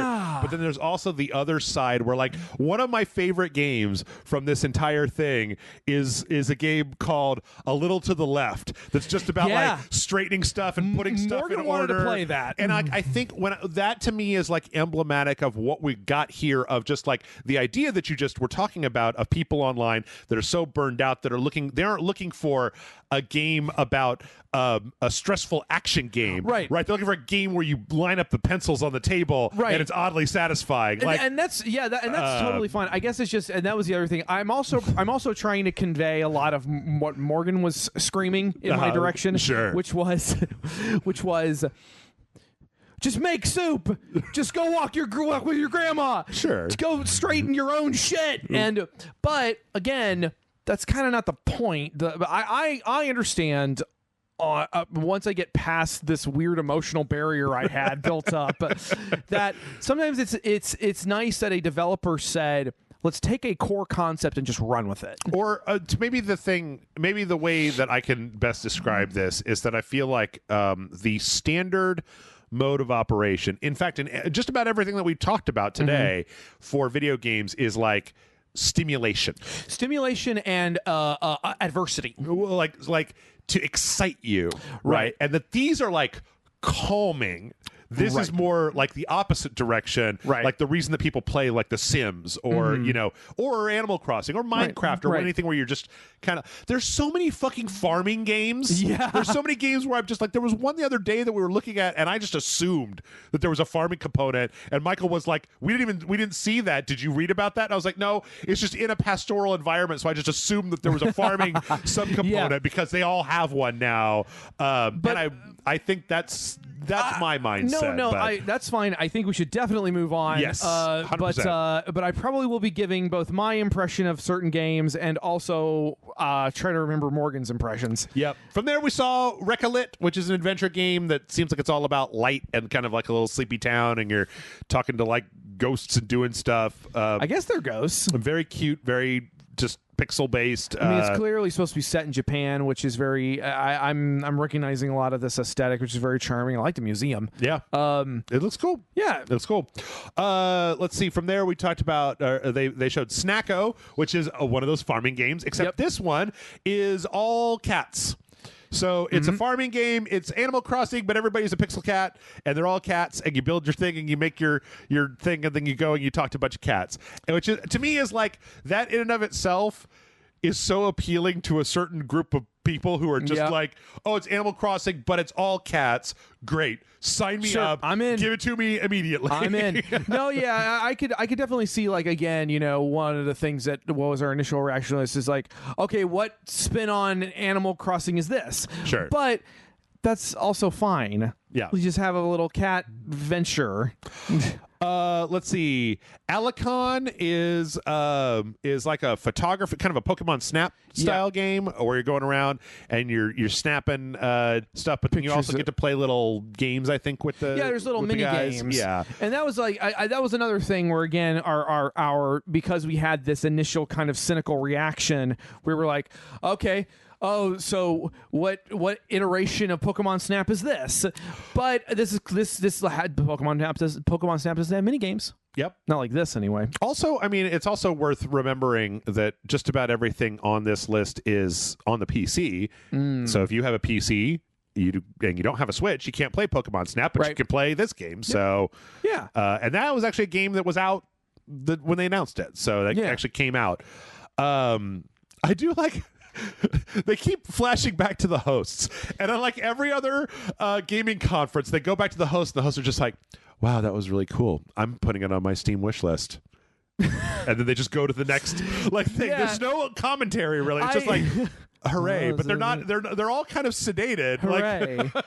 Hooray! Oh man! I actually I saw the version that was the trailers only, because apparently somebody had no patience for these delightful teenagers and their colored hair. They it's all like 5 seconds that you that you skip past. Right. From there, a little to the left, which I 100% want to play. This is the one that Morgan was like, oh, okay, so this is for me. Yes. I want to play this. Yeah. Yeah. Just like a game where you get to make stuff, you get to bring order to chaos, and kind of a WarioWare game. And then the game is just like, good job. And I'm like, yep, I get it. I need validation in my life. Let's see. From there, we got a big trailer for an update to Ooblets, which I'm a huge fan of. Oh. It's Pokemon, but you make the Pokemon dance battle with each other. But you grow the Pokemon in the ground like Animal or like Harvest Moon, and then you harvest them, and then you make them go dance battle with the other hipsters in town, and then they win. But even when they lose, you like pat them on the head and tell them that they're good Pokemon. I can see the appeal of that. See, I was not familiar with this franchise. Oh, it's cute as fuck. I was very confused by this one, where I was like, what is this? Yeah, so they're adding in, well, it's in early access, it's on the Xbox. Amanda and I played it. They're adding in like a port section, and then they're also adding in like an arcade. So they're like these little, there's like a Flappy Bird and like a little runner and some stuff, these little mini games that you get tickets for. The whole thing is like I hate to be this. I hate to just say this, but like, this is the most perfect game for my ex that I've ever seen because it's just all about like there's the Animal Crossing, put the furniture in your house, and then like people are asking you to do stuff, but everybody's kind of a quirky hipster looking motherfucker, and then you got a bunch of Pokemons following you around, and you have little dance battles, and it's fucking adorable. Like they don't even hit each other; it's just dance battles. So, which honestly, I can get behind that. Knowing the premise now makes this a lot more inherently appealing. Yeah. Spirit Swap was the next one on the list, which I think is going to be, I don't know, this seems like it's going to appeal to some folks because this is very much a kind of like, it's I didn't know there was shit. God damn it. I didn't know there was shit in this game, in this conference about like, hey, by the way, proceeds from this game are going to help impoverished African nations. And I'm like, oh, cool. So Matt's sitting here being a piece of shit and being like, oh, I don't know about wholesomeness as a marketing technique. So don't I look like a horse's ass? You know, you got the one where they cut all that stuff out. So yeah, I know. I had no idea. I love the art direction in this one. In what's it called? Spirit Swap. It's like it seems like a queer POC like matching shape game mixed with some kind of like narrative visual novel, almost like a wholesome version of Honey Pops. Or a kind of a Bubble Bobble. And I love the character designs a lot in this. Really fun. Yeah. It looks like something Amanda would play. Yes. Behind the Frame is like a really this one is very interesting because I think that this is just like you're in a place where you can turn, like you can't really like walk around, you just get to turn and then like zoom in on places, and it appears to be an art game about like looking out the window and like what can you see, and you can paint the stuff and you can do stuff in your house. Again, apparently also the whole thing is happening on like a rainy day, so you're like looking out your window and it's raining, and I'm just like, man, that sounds so fucking relaxing. Just fucking I guess if you really want a rainy day, you can't just will it into existence, but I really love the animation style. Yeah. Like it has a very a little bit of that Miyazaki the Ghibli stuff. Ghibli style. Yep. Yeah. So I've this is another one of those things that I think that cynical part of my brain was kind of like, well maybe just look out your window and paint something. You dumb piece of shit. This one but yeah, you're right. There's nothing offensive about it. It's just, hey, looks like a fun little game. Yeah, sure. We got some more on Skatebird. This was very specifically focused on like how you can alter the controls in Skatebird to make it easier. Yeah. Skatebird is pretty fun and looks cool. It's just Tony Hawk Pro Skater, but you're a bird. And so you're a little bird riding a skateboard. Your bird riding a skateboard, and you fall off the skateboard and your bird falls off. I mean, that's nice. It's ridiculous, and I love it. Yeah. Let's see. From there we got to Here Comes Nico. This one was one that didn't do anything for me because it was just very kind of like generic. It's like there's a real again, this is I get real bad vibes when they try to mix 2D characters and 3D environments. Yeah, we talked about that last time with Danganronpa. Yeah, and this one does that, but like at the end you talk to your, I don't know, there's one part where like your frog boss turns you into a frog, and the spell he uses is Hocus Crocus, and I like that. That's silly, but other than that, this one didn't do anything for me. Well, I was also a little bit off put by the fact that they were like, I couldn't tell if it was a joke or not, that they were saying like, you can go meet the friendly inhabitants of this Animal Crossing world, and it's like they're all insulting you, but weirdly passive aggressively, which wasn't funny to me. It was just like, do you not know what your game is? Or I don't know. Yeah, that one didn't really do anything for me either. Let's see. From there, we got. Of course. I'm sorry. Yeah. I'm sorry. I just saw that young developer's name, Saffron Aurora. Sure. I'm not Here's the thing. Matt, are you turning into a cranky old man on me? No, you did not let me finish. I couldn't tell if she was an actual princess or not. Oh, okay. Like I wasn't gonna be mean. I was just like, well, goddamn. I don't know. You just made yourself your own OC, didn't you? I just not being angry or mean. I just Matt, you just for like 3 days now you've been telling me about how you have thoughts about this, and I just don't know what they are because I just I'm watched all this over thing. the map here, man. Yeah, and I was just like, okay. I mean, it's like, this next game is a game where you make tea for cats. And you make a bunch of tea, and you make the tea, and the cats drink the tea. And I'm like, all right, okay, yeah. Hey, that's you gotta like pick the tea and roast it and put it in a cup and steep it, and then hand it to a cat, and the cat drinks it and goes, delicious. And I'm like, thank you. Cool. All right. Yeah, nothing wrong with that. I like the aesthetic of it. Cat tea game. Is that the name of it? Pico is the name of it. Wow, this tea is perfect. Yep.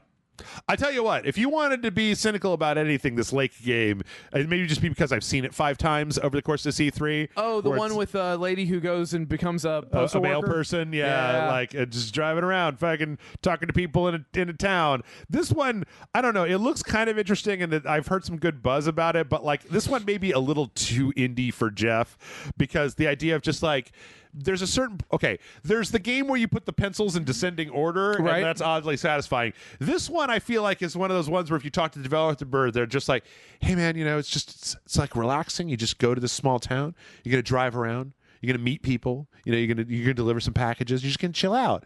And I'm like, no, that's too chilled out. That's actually boring. What you're talking about is chores, and chores are boring. I don't want to become if I wanted, like, this is one where I will be on your side of like, if I wanted to be a male person in a small town, I moved to a small town to become a male person. It is one of those things where it's like the narrative of this should be I can't imagine this being very compelling unless the narrative was very compelling, and in that case you might need some degree of conflict.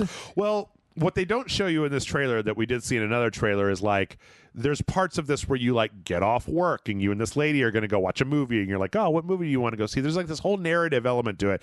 The way that this stuff though squares up in my head is that this is just a visual novel with more steps, right? Like, the thing is that if you're not in the mood to play a narrative driven visual novel style game that just happens to have a mechanic where you drive around and hand packages to people, then like, yeah, go somewhere else. But that's what it is, right? Yeah. It's for people that are very much into story. And you know what? A lot of people are. Story-based games have a much lower barrier to entry, so more people can get into them without having to get the whole fucking, I know how to press all 16 buttons at the same time and do a combo when I need to, right? I mean, shit, I have that problem sometimes. That's one of the reasons why From Software games kind of elude me, is because there's a certain thinking on your feet fidelity required that sometimes eludes me, and because those games are so goddamn stressful, my anxiety gets keyed up. So yeah, I can understand that if there's a barrier to entry to something, taking away some of those barriers. So that's what I'm saying is, so when you get too psyched out by, or too stressed out by Bloodborne, you go play the game where you make tea for cats, and then that'll chill you out. Then you can come back and you can just, it's like when you were a kid and you jumped out of the hot tub and you got in the pool, and then you got out of the pool and you went back to the hot tub and you were just like, I am the master of weather and temperature. I control the element known as fire. Right. Yes. Let's see. From there, we saw Yokai Inn, which strangely didn't seem to have that many yokai in it. Yeah, it's like a sort of a Spirit Away kind of. I guess there's a big owl. It looks like a thing where you're going to be managing. It looks like a thing where you're going to be managing this yokai in, and then in between there's going to be a bunch of little like a town where you can buy stuff and you can grow stuff and you can fix stuff up and blah blah blah. And I don't know. They didn't show that much of it. Charming art style. Yeah, I love the art style. Jeff is making bread, by the way, and I can smell it. Of course you can. And now I'm starting to think about chili dogs. Now you want fresh bread. I want fresh bread too. My bread maker can just make dough, so you could have made the dough and formed it into your own hot dog buns and then made homemade hot dog buns that smelled delicious. So that's the end of the podcast. Next up, Matt's gonna leave. Yeah. Mythic Ocean, which was real weird. It was like you're meeting the ocean gods. It kind of reminded me a little bit of the dudes in when you go to the water part in Zelda. Wait, little the sharky- Zoras. Yeah. Kinda A little has bit like- a little bit like that. I guess this is another kind of visual novel type game. It's unclear. They don't show very much of it, but at all. So Looks like Endless Ocean, but like with these kind of weird little gods, these little DreamWorks style characters. I don't know if this is just like, yeah, swim around and fucking talk to turtles. The end. Like, Did you talk to turtles? yep. Yep. Strangely, of all the things that they showed, Cocopa's Atlas was the one that I was least interested in because it's like a cat and a little bird, and they're on an alien planet, and they're like mapping the place out, and there's something about it that just doesn't do it for me. Like the art style is slightly too generic or something, but it just didn't really do anything for me. Well, that's kind of part of the one of the problem with having this many games kind of rapid fire at you. Yeah. Is some of them you just don't get a whole lot of time to marinate in, and you don't really get to really know what they're about or what the real hook is. Yep. And so, yeah, this was another one of those like, okay, You just have an elevator pitch, basically. Button City, I couldn't really understand, but there's actually a demo for it on the Xbox, and so I downloaded it and played it a little bit. This is like a quirky adventure game where you play as a little fox that's trying to like do so like the part that I played is you have to go to the local arcade and then like get together a team to fight this other team in this like little arcade game. There's also a bunch of it seems like there's a lot of arcade mini games in here, and it's got a kind of a simplified Animal Crossing art style. I would say very flat in its colors and stuff, and not in a negative way. Yeah. Again, there's not a whole lot to not a whole lot to say because not entirely certain what the conceit is, other than you want to save Button City. Yep. But from what? Corporate interests? It's a good question. I get the feeling it's just going to be a twee narrative adventure. So, Yeah. Let's see. From there, we got Letters, which I actually think this one looks really cool, where it's like platforming on a page full of text and then like picking up the text and doing stuff with it. It's kind of a Mad Libs quality to it. Yeah, there's another game that I feel like I played a long time ago that kind of did something like this. But it's like you're going to get the story of the character at the same time. There's a whole part where they put a bunch of cats on top of this cat. That's pretty fun. Yeah. I do like the idea that it seems like as you go forward, you're going from handwriting into like digital writing and stuff. Mm-hmm. From there, we got Hot Pot for One, which is just to fucking go make a soup. Make a soup. Make a soup. I guess at the same time, I'm like, okay. At first, again, my first reaction was like, "We'll just go make fucking soup." But then I'm looking at the overall aesthetic of it. First of all, the aesthetic looks really nice. Yeah. I mean, it's clearly relatively low budget. It's not very high texture and stuff, but that's fine. But I'm looking at it and I'm thinking like, oh, well, you know what?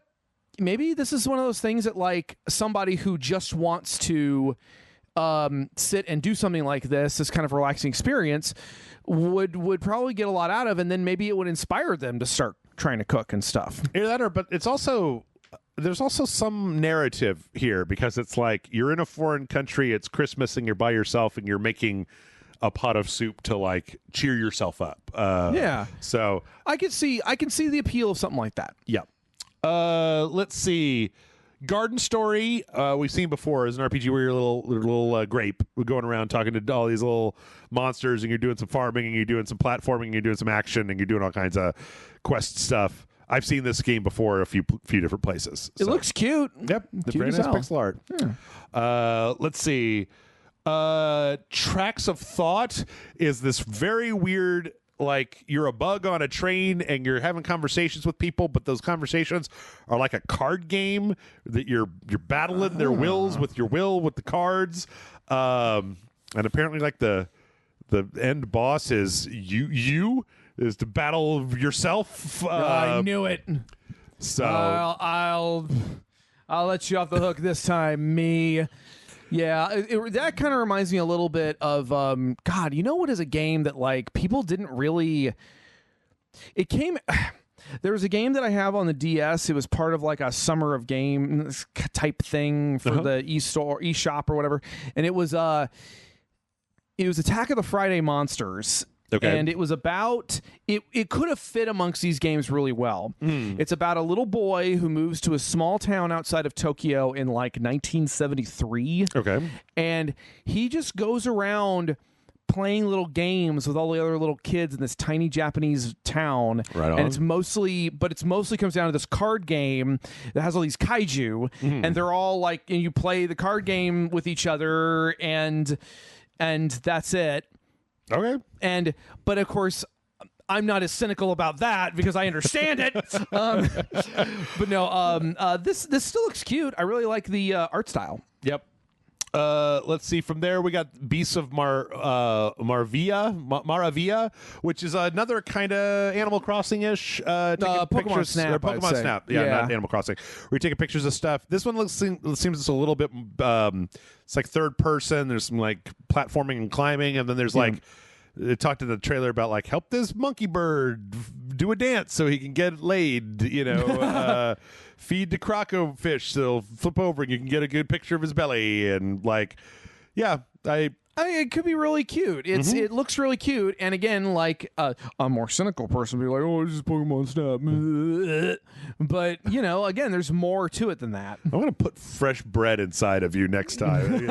I just put a big fresh butter bread. I'm saying that's not what I'm saying, but don't not put bread in me. From there, we saw Hoa, which is like a little fairy game that we've seen before. I think it was last year. It was announced, maybe. Not a lot going on here. It's like they just showed the very briefest of like a platforming section, and boy, there's just not a whole hell of a lot going on here. So I mean, again though, it's like it's got this cute little pleasing art style, and hey, it looks like it. I've got no complaints. Yeah. We Are OFK was next, which was predominantly featured at the Game Awards, where they actually had a music video by the fictitious band in this. This is very much a game for 20-year-olds. It is about a bunch of musicians in LA that are various different orientations, and they're young and they're doing their thing, and they're all talking to each other, and it's very just kind of like narrative, but it's got an incredibly well-polished presentation. I really like the art style. Yeah. I like the song. I like their song that they have in this trailer a lot. I think there's a lot in this there's a lot. I can find a lot of appeal in something like this. Yeah. If I ever wanted to feel like a 20-something in LA, which I definitely don't. There's like a whole part there where they're like, what's wrong with you? And she's like, I'm sad. There's like, everybody's sad here. Welcome to the club or whatever. But yeah, there's a lot going on here. I feel like people that liked that Bo Burnham thing would really like this. Which, let's see. From there, we got Paralives, which is just like seems like a. This is Morgan was like, oh, so this is for me. This is for me. Okay, good. Because for me, I was just like, this is just the building part of The Sims. This is just the part of The she's like, Sims. oh, it's the part of The Sims that I give a shit about. Where you get to build a place. It's like you're like you literally are like, oh, this is just the building part of The Sims, and Morgan is like, oh, this is just the building part of The Sims. Right. Yeah. So yeah, this is not for me, but I definitely know people who this is for. Okay, fair enough. It did make me interested in recreating my living room so that I can put some different furniture in it and see how it looks. There you go. From there, we got more Kiwi. This is actually the first time we saw Kiwi at the show, even though Kiwi has been known for a while, which is a bunch of little Kiwis that work at this bird post office, and they've got to figure out how to make the different things work, whether it's like sorting the mail or like opening stuff up or putting stickers on stuff. This looks charming and delightful and like a co-op game, and I really like what I'm seeing here. These little Kiwis doing their stuff, even though apparently the actual mail delivery birds in Kiwi are cassowaries. Oh, I saw that. I saw a cassowary in the back, and I'm like, don't go near that. Yeah. So don't go near that. I played Far Cry. You load up all the mail on the cassowary, and then they leave and deliver it. And I'm just like, oh, it just turns around, okay. it just kicks you. Just eviscerates you. Don't turn your back on it. No. From there, there, really cute. Matt, if there was any one game on this list that I'd be willing to jump on board, that I'd be willing to be like, What? Why? It's this Grandma walking simulator. in Walk with Yia, which is like grandma fell and now she doesn't want to go for a walk, and so you have to go for walks with grandma to encourage her to get back out in the world. And like, boy, that's a wholesome that's a wholesome premise. Yep. That I have absolutely no idea in doing. I have absolutely no idea in walking grandma around the neighborhood and talking to people. It doesn't look bad. It just looks incredibly not for me. Yeah. Too wholesome. Yeah. This is too wholesome. It looks like one of those things where it was like, this is again one of those things where it's kind of like, oh yeah, I think I sent you a message about this where I was like, I'm getting a little bit of a That Dragon Cancer vibe. From this. Was that the one? You didn't tell me what game that you were getting. It was that one specifically that jumped out at me. Going for a walk with grandma game was the same as the my baby died of cancer game. Well, no, it's just like I couldn't help but think like, oh, is it a game about you and your Meemaw? Guess what? She's dying at the end of this game. It's 2021. I'm on to you. You're gonna kill that grandma. You're gonna kill that grandma. You're gonna make her.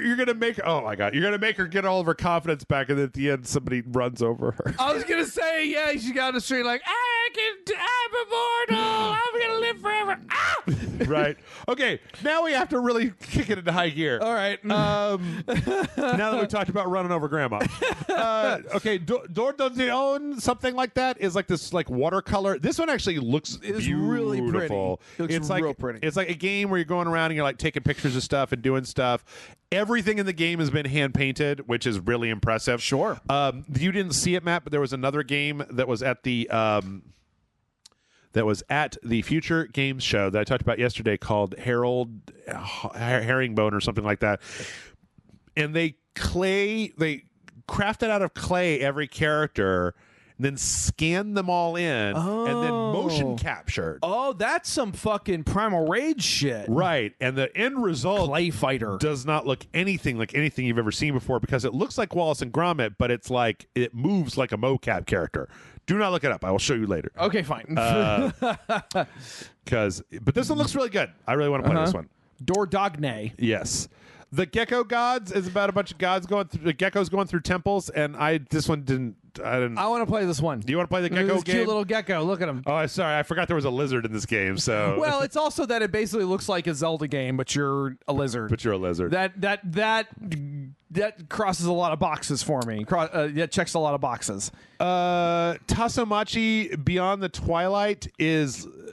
this one was very generic looking to me. Like, I don't know. It's just that the main character, I guess, looked an awful lot like a thing you would buy off the Unity store. And it's like you gotta go around this town and solve puzzles, but everybody's gone. And I'm like, very convenient that you don't have to have any other characters in your video game. Yeah, a lot of these assets definitely look pre-bought, and she looks like something that somebody would have.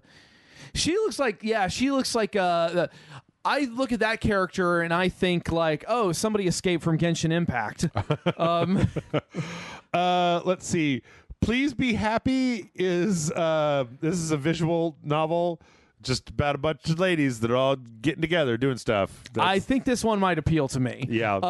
I really like the art style. It has that. There's like one is a cat lady or something. The one's like a fox, and then she's a. I don't know, but it does look like. I could maybe get into this one. I really do like that. That art style makes me think of an early 2000s anime or an early 2000s art book manga or something. I get it. Witchy Life Story is just a very much point and click. You're like a witch. You're trying to be accepted in the village. It's an Amanda game. Looks very good. I think it looks really fun. Yeah. It looks cute. I like the art style a lot. We got Battle Cakes, which is a JRPG where everybody's like a cupcake and you're fighting like sandwiches and shit. It's very weird looking, but it looks charming. Yeah, it looks cute. Super cute. Yeah. Let's see. Bear and Breakfast we've seen before, which is where you are a bear that is trying to restore a bed and breakfast in the middle of the forest for humans. This looks really cute. It's very, very delightful. I like the art style of it quite a bit. I just don't, it's definitely going to be like a okay, now you got to go get the wood to repair the stove, but then there's some kind of like weird evil bird at the end. Yeah, there's something going on that's like they even say it in the game. They're like, also there's something going on out in the woods you may want to look into. Yep. I was flabbergasted to find out, to see the announcement of Passepartout 2, because Amanda and I played the first one of these, where it's like, it was a very fun indie Steam game where you have an easel and you could just draw with your mouse on it, and then you would name your paintings and then put them on the like by your easel and sell them to people on the street, like your street art. And this is like the offspring of the green guy from the first one that is like coming back to reestablish the art world. It looks like it could be really cute. I really like it when games let you free draw your own thing, because then it allows you to make really stupid shit, and then everybody's like, "Oh, a masterpiece!" And it's like, "Yep." Yeah, I mean, I was even looking at the end of the trailer. I was like, "Okay, what's he painting?" And then you see it. It's like a stick guy. It's like a stick guy with bread. It's a French guy with bread, and I'm like, "Okay, that's cute. That's very cute." Yep. Rainbow Billy Curse of the Leviathan is a game that's doing a lot of like Cuphead stuff. Wait, we've skipped one. Sally this was a really interesting trailer. It wasn't interesting at first. This young lady picks up a frog and she runs into a classroom and she shows the frog to her classmates and they're all like, "Ew, gross, a frog." And then the teacher's like, "Okay, everybody sit down. It's time for class." And then as they zoom out, it turns out they're all on a giant airship, like a big city airship. Yeah. And I'm like, "Oh, okay, you didn't have me at first there, Sally, but you got me now." So yeah, now I'm like, you have my interest, now you have my attention. Is that how it goes? Absolutely. Yeah. I mean, I don't know what it's about, but it could be neat. Rainbow Billy was the next thing that's got a kind of a Cuphead style. This one looks very generic to me as far as gameplay goes. So something about restoring color to the world, which is something that happens a lot in a lot of stuff. You got to turn the Eggins back into good guys with your colors. I don't know. Maybe it'll be better than it looks in this trailer. It looks like it could be fine. Unpacking is a game that I've been wanting to play for a long time, where you just are taking stuff out of boxes and putting it on shelves in a little cute pixelated interface, like 3/4 pixel interface. Again, this is another one of those just like putting everything where it's supposed to go. The satisfying game where you get to make the game. Your life may be a mess, but at least the game is organized. There you go. Yeah. Don't clean your room. Clean this fictional room. Yeah. I get that though. The other soup making game. The other one. Soup Pot, which actually is more about, this one has like a fake social media to it, and you're like making specific recipes. This one is more directed than the other one, where you're trying to do stuff. This one's more like there's a game called Cooking Simulator where they ask you to cook stuff, and so you've got to like pull out the virtual ingredients and put them in there and do whatnot. This is one of those. Yeah. I mean, I think that's the other thing that I had to kind of remind myself of, which is there is an entire subgenre of games that are you just do this one thing. Dude, and it is a banal task. Oh yeah, that I had to remind myself of that because Farming Simulator, the train ones. Oh God, the train! You don't even turn the train; it just goes forward and back. Remember, we played one of those for Patreon. I remember that. I remember. I think we were yelling at the screen at certain point, like, "That's it! Yeah, that's the game." You got to hit the button to let the passengers know that you're going to stop soon, and then you got to slow down. And you got to stop, and then you got to let them out, and then you got to close the doors, open the doors, close the doors, and you can't sit there and fuck with them. Yep, because you can't just declare yourself god of the train. There is a game called Lawnmower Simulator where you just like get on a riding lawnmower. And it's kind of fiddly, like you don't want to overheat the mower, and you can adjust how high the blade is, and you can engage the blade and turn it off. And you just, once you get everything all set up, you just mow back and forth and get rid of the grass. Again, some games are stimulating, some games are relaxing. Like, here's the thing. If you found mowing the lawn very relaxing, but you didn't want to go out in 100-degree fucking Texas heat to do it. Yeah. But you wanted to like mow a golf course. Like you were just like, that would be really satisfying if I was to mow. And then like, you spend the money that you got from the mowing to upgrade your mower to get a better mower. Yeah. I could see the appeal to something like that. Yeah. Let's see. Cloud Jumper seems like a game about like driving kind of a little airship around, just having adventures and meeting people and doing stuff. Looks pretty fun. Yeah, cute little art style. I love the little. I really like the little character illustrations. Yeah. Yeah. Moonglow Bay might be the most indie 2021 twee thing I've ever seen. Very twee. It's very precious. And where it's like you play as a frog girl who's run out of stuff to make tea, and you don't like going outside, but you gotta go brave outside to go get some new ingredients for your tea party. And it's all go like on a hand-drawn. robot adventure with your tiny mouse and hedgehog friends. Yep, very, very, very precious. Let's see. I don't know anybody. If you don't want to play Paparazzi, I don't want to know yet. Because this is... Oh, wait. They actually skipped over one. I know this because I made it in my notes. They talked about Moonglow Bay, which is actually a game that I've seen a whole bunch of, where it's like you inherit your dad's boat and then you're like fishing and talking to people in town and living your little pixel life. Yeah. It's kind of one of those. Yeah. Anyway, fuck that. Paparazzi is a game about taking pictures of dogs doing stupid shit, and I want it. I want it in my life. I want it in my house. I want it in my face. I you know what it is for me? What's that? I would be much more in agreement. Yeah. If the dogs were maybe a little more animated. Nope. No. They're all just in the dog equivalent of a T pose, and they don't even move. They just bounce, so you don't have to animate their legs. I'm not saying it's not endearing. I'm just saying that it feels. All right, you know what? Whatever. It's. I like the giant fire hydrant. And they are cute. They are objectively cute. I used to just like, oh, it's all right. You can put the little bow ties on them. Yeah. I like the shitty font that the the logo's in too. Let's see. Luna's Fishing Garden appears to be another. I think I need a name for like these like. Meet people, do a relaxing, repetitive task, and then like also you can talk to a fish. That's a whole genre. Just call them wholesome simulators. Yeah. Yeah.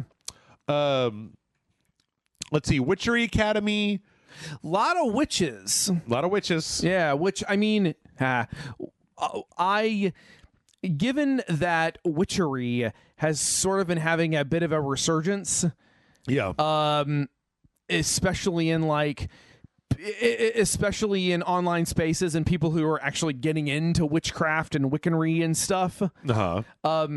It does track that we're seeing more of this. I really like the overall environment, but it's kind of has a bit of a, what was that game that they made here in Austin? No, it's that online game, like Wizard 101 or whatever it's called. Yeah, kind of like, 'cause it just seems like a very, you know what it feels like is a bunch of indie developers made their own Harry Potter game. Right. So yeah. Let's see. Matt. Yes. Of all the games on the list, I figured Amber Isle would be the one that you were the most excited about. Okay. I have notes. Okay. This looks cute as fuck. Okay. In fact, it looks so cute, it kind of makes me angry. Say what it is.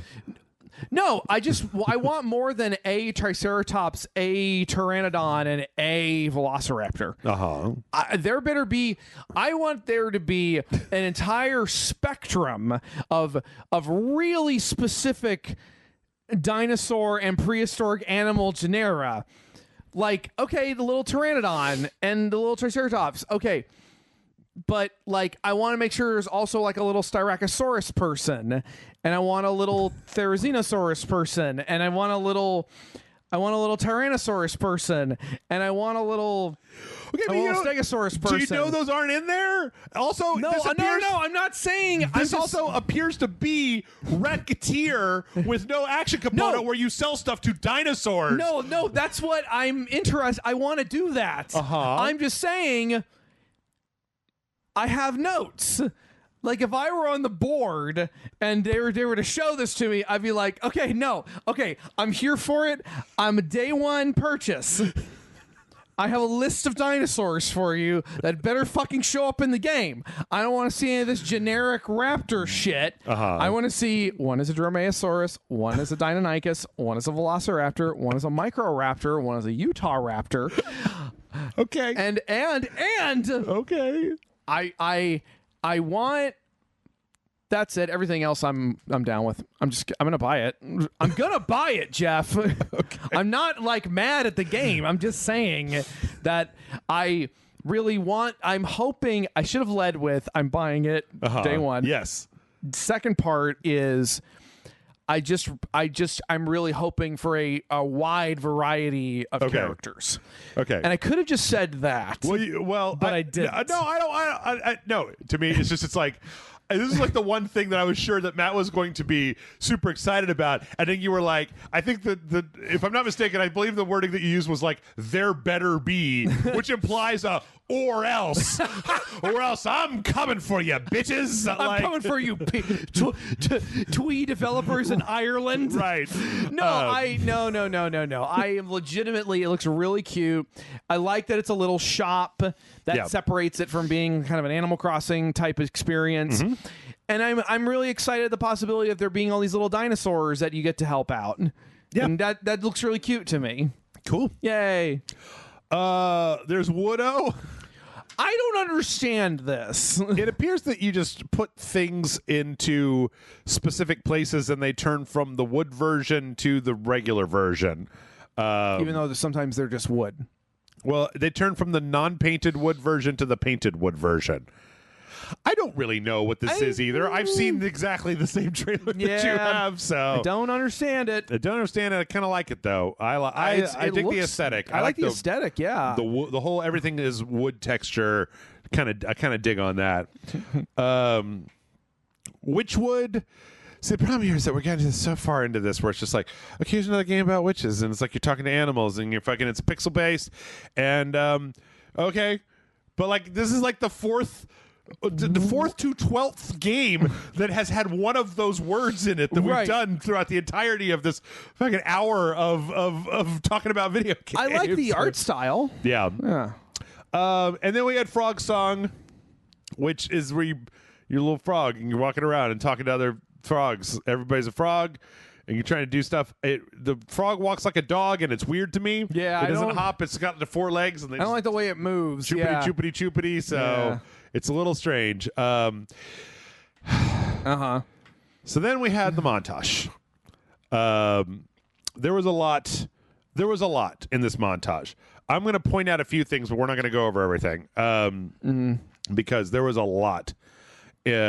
So this Lego Builders game comes out next week. Lego Builders Journey, and I had never heard of it until I first saw it.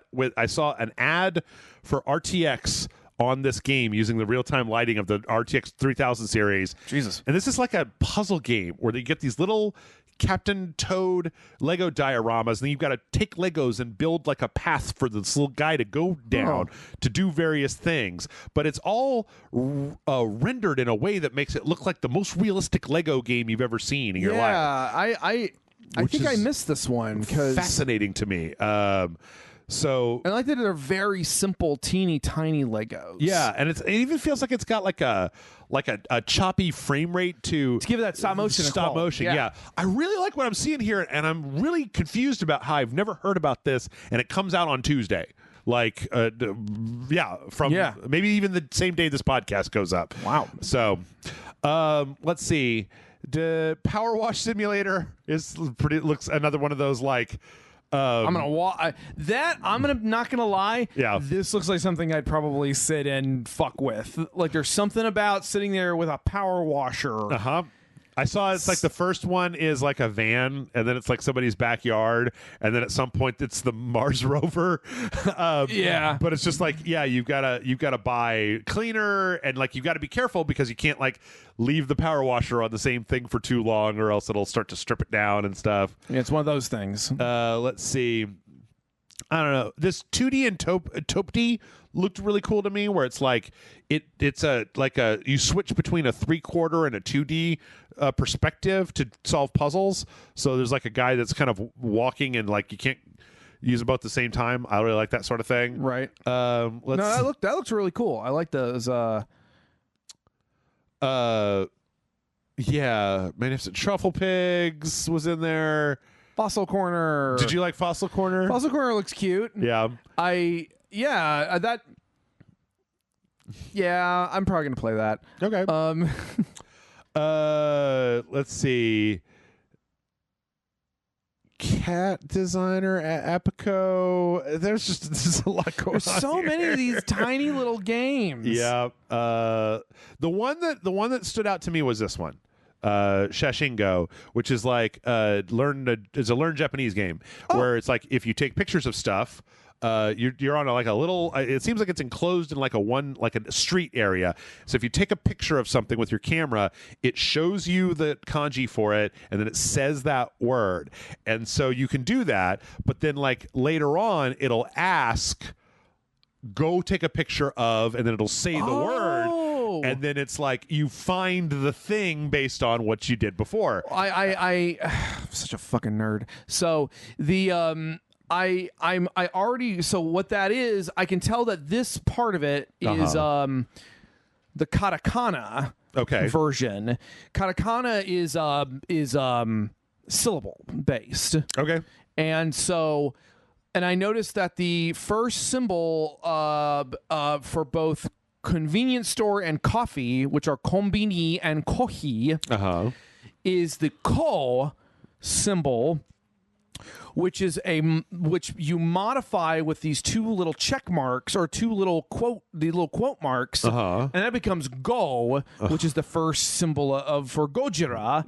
But then I learned that if you take those two little marks away, it modifies it into ko, which is the first symbol in Kong's name. So in the Japanese poster of Gojira versus Kong, they have the same symbol at the beginning of both their names, except Godzilla has the little check marks. Okay. So crazy. You fucking learned you a thing. Who needs a game where you teach you Japanese? You just listen to Matt talk about Matt will kaiju. teach you Japanese. Yeah. This looks like fun. This is the one that stood out to me. Everything else is fine. There's nothing wrong with his stuff. There's just a lot of it. There's just a lot of it. It's like after 45 minutes to an hour worth of showing me games, that they like rapid fired a whole bunch of games at the same time, and it's like, okay. And then they ended with a game called Lottle Knot, which is basically like there's like a polluted ocean and you're underwater and you just got to clean up the ocean. Yeah. Viscera cleanup detail, but for ocean trash. I can get behind that. Yeah. That sounds nice. Who couldn't? Communists. And that, as they say, is that. Matt? Me, Jeff, you. Tell me your thoughts now that we're at the conclusion of E3. Well, I have to say have you been won over by the wholesome game show? I have to say I am a little bit more. I am a little more won over. Yeah. I'm a lot less cynical about it because when I first saw it, I was kind of like, when I first saw it, I think it was a combination of, I think I had a really long day. And Morgan was not feeling good, but she still was like, okay, well, I'm curious though. And we just got to turn the audio way down because I have my migraine. Right. And I'm like, okay. So we're kind of watching it. And I remembered her kind of like, we went from her screaming about just make your own soup. And then at a certain point, what we realized what the problem was and what we've rediscovered here is this initial cynical red flag of wholesomeness as a marketing tool, right? Which doesn't necessarily have to be a bad thing. It's more like a genre signifier, yes, than a marketing tool, or just a word that applies to most of these things as an umbrella, as opposed to a bunch of people sitting around in the Devolver Digital marketing room trying to figure out the most synergistic thing to get the maximum number of eyeball clicks on eyeballs. I desperately want Devolver Digital to do Devolver Wholesomeness. Devolver Wholesome Direct. I want them to do that so badly. I don't know if they have any games that don't have gore or violence in them. But see, but here's how they do that. They do their whole thing, right? And they keep cutting to like. What they should do is they'll do the live action segments and it'll all be legitimately really wholesome stuff. And they will keep saying like, well, for this thing we have on our website here, if you 20% of all the sales of this are going to go to One Fair Wage or something, something like legitimately like actual, like this will go to mermaids in the UK so that transgender kids can get access to medical care, something like that. Sure. And then they'll cut to Carrion, Carrion and Shadow Warrior and all this stuff. And at the very end, they're like, oh, and by the way, here's an actual super wholesome game that we're publishing, that every cut of this game's sales will go to a charity of your choice or something. Like, I think that would be one way to be both real, because you can't make a joke out of it, because you make a joke out of it, that's what like a hack would do. Sure. Of like people being like, we're just trying to be wholesome, and they're like smiling like what's her face in WandaVision of being like, stop it, stop it.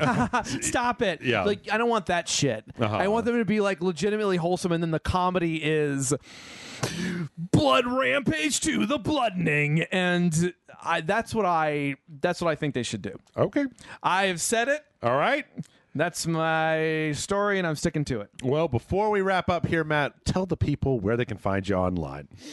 You guys can find me over at mattfrankart.net. You can also find me at patreon.com/mattfrankart. If you didn't already click off of this channel as soon as you heard that Matt had a problem with Wholesome Direct. Who knows? But yeah. And you know where to find me, because you're already here. If you didn't know where to find me, you wouldn't be here. That's E3. That's E3 2021. Oh, God. There was more, but I'm tired. Yeah. I'm sleepy. 6 hours of E3 podcasting is enough for all you motherfuckers. Yeah. Along with all of the rest of your videos, as well as the stuff at patreon.com/Rage Select. So just so much content. I have to sleep. I have to sleep sometime, y'all. Everyone in Los Angeles is mourning something. Glad to have you with us.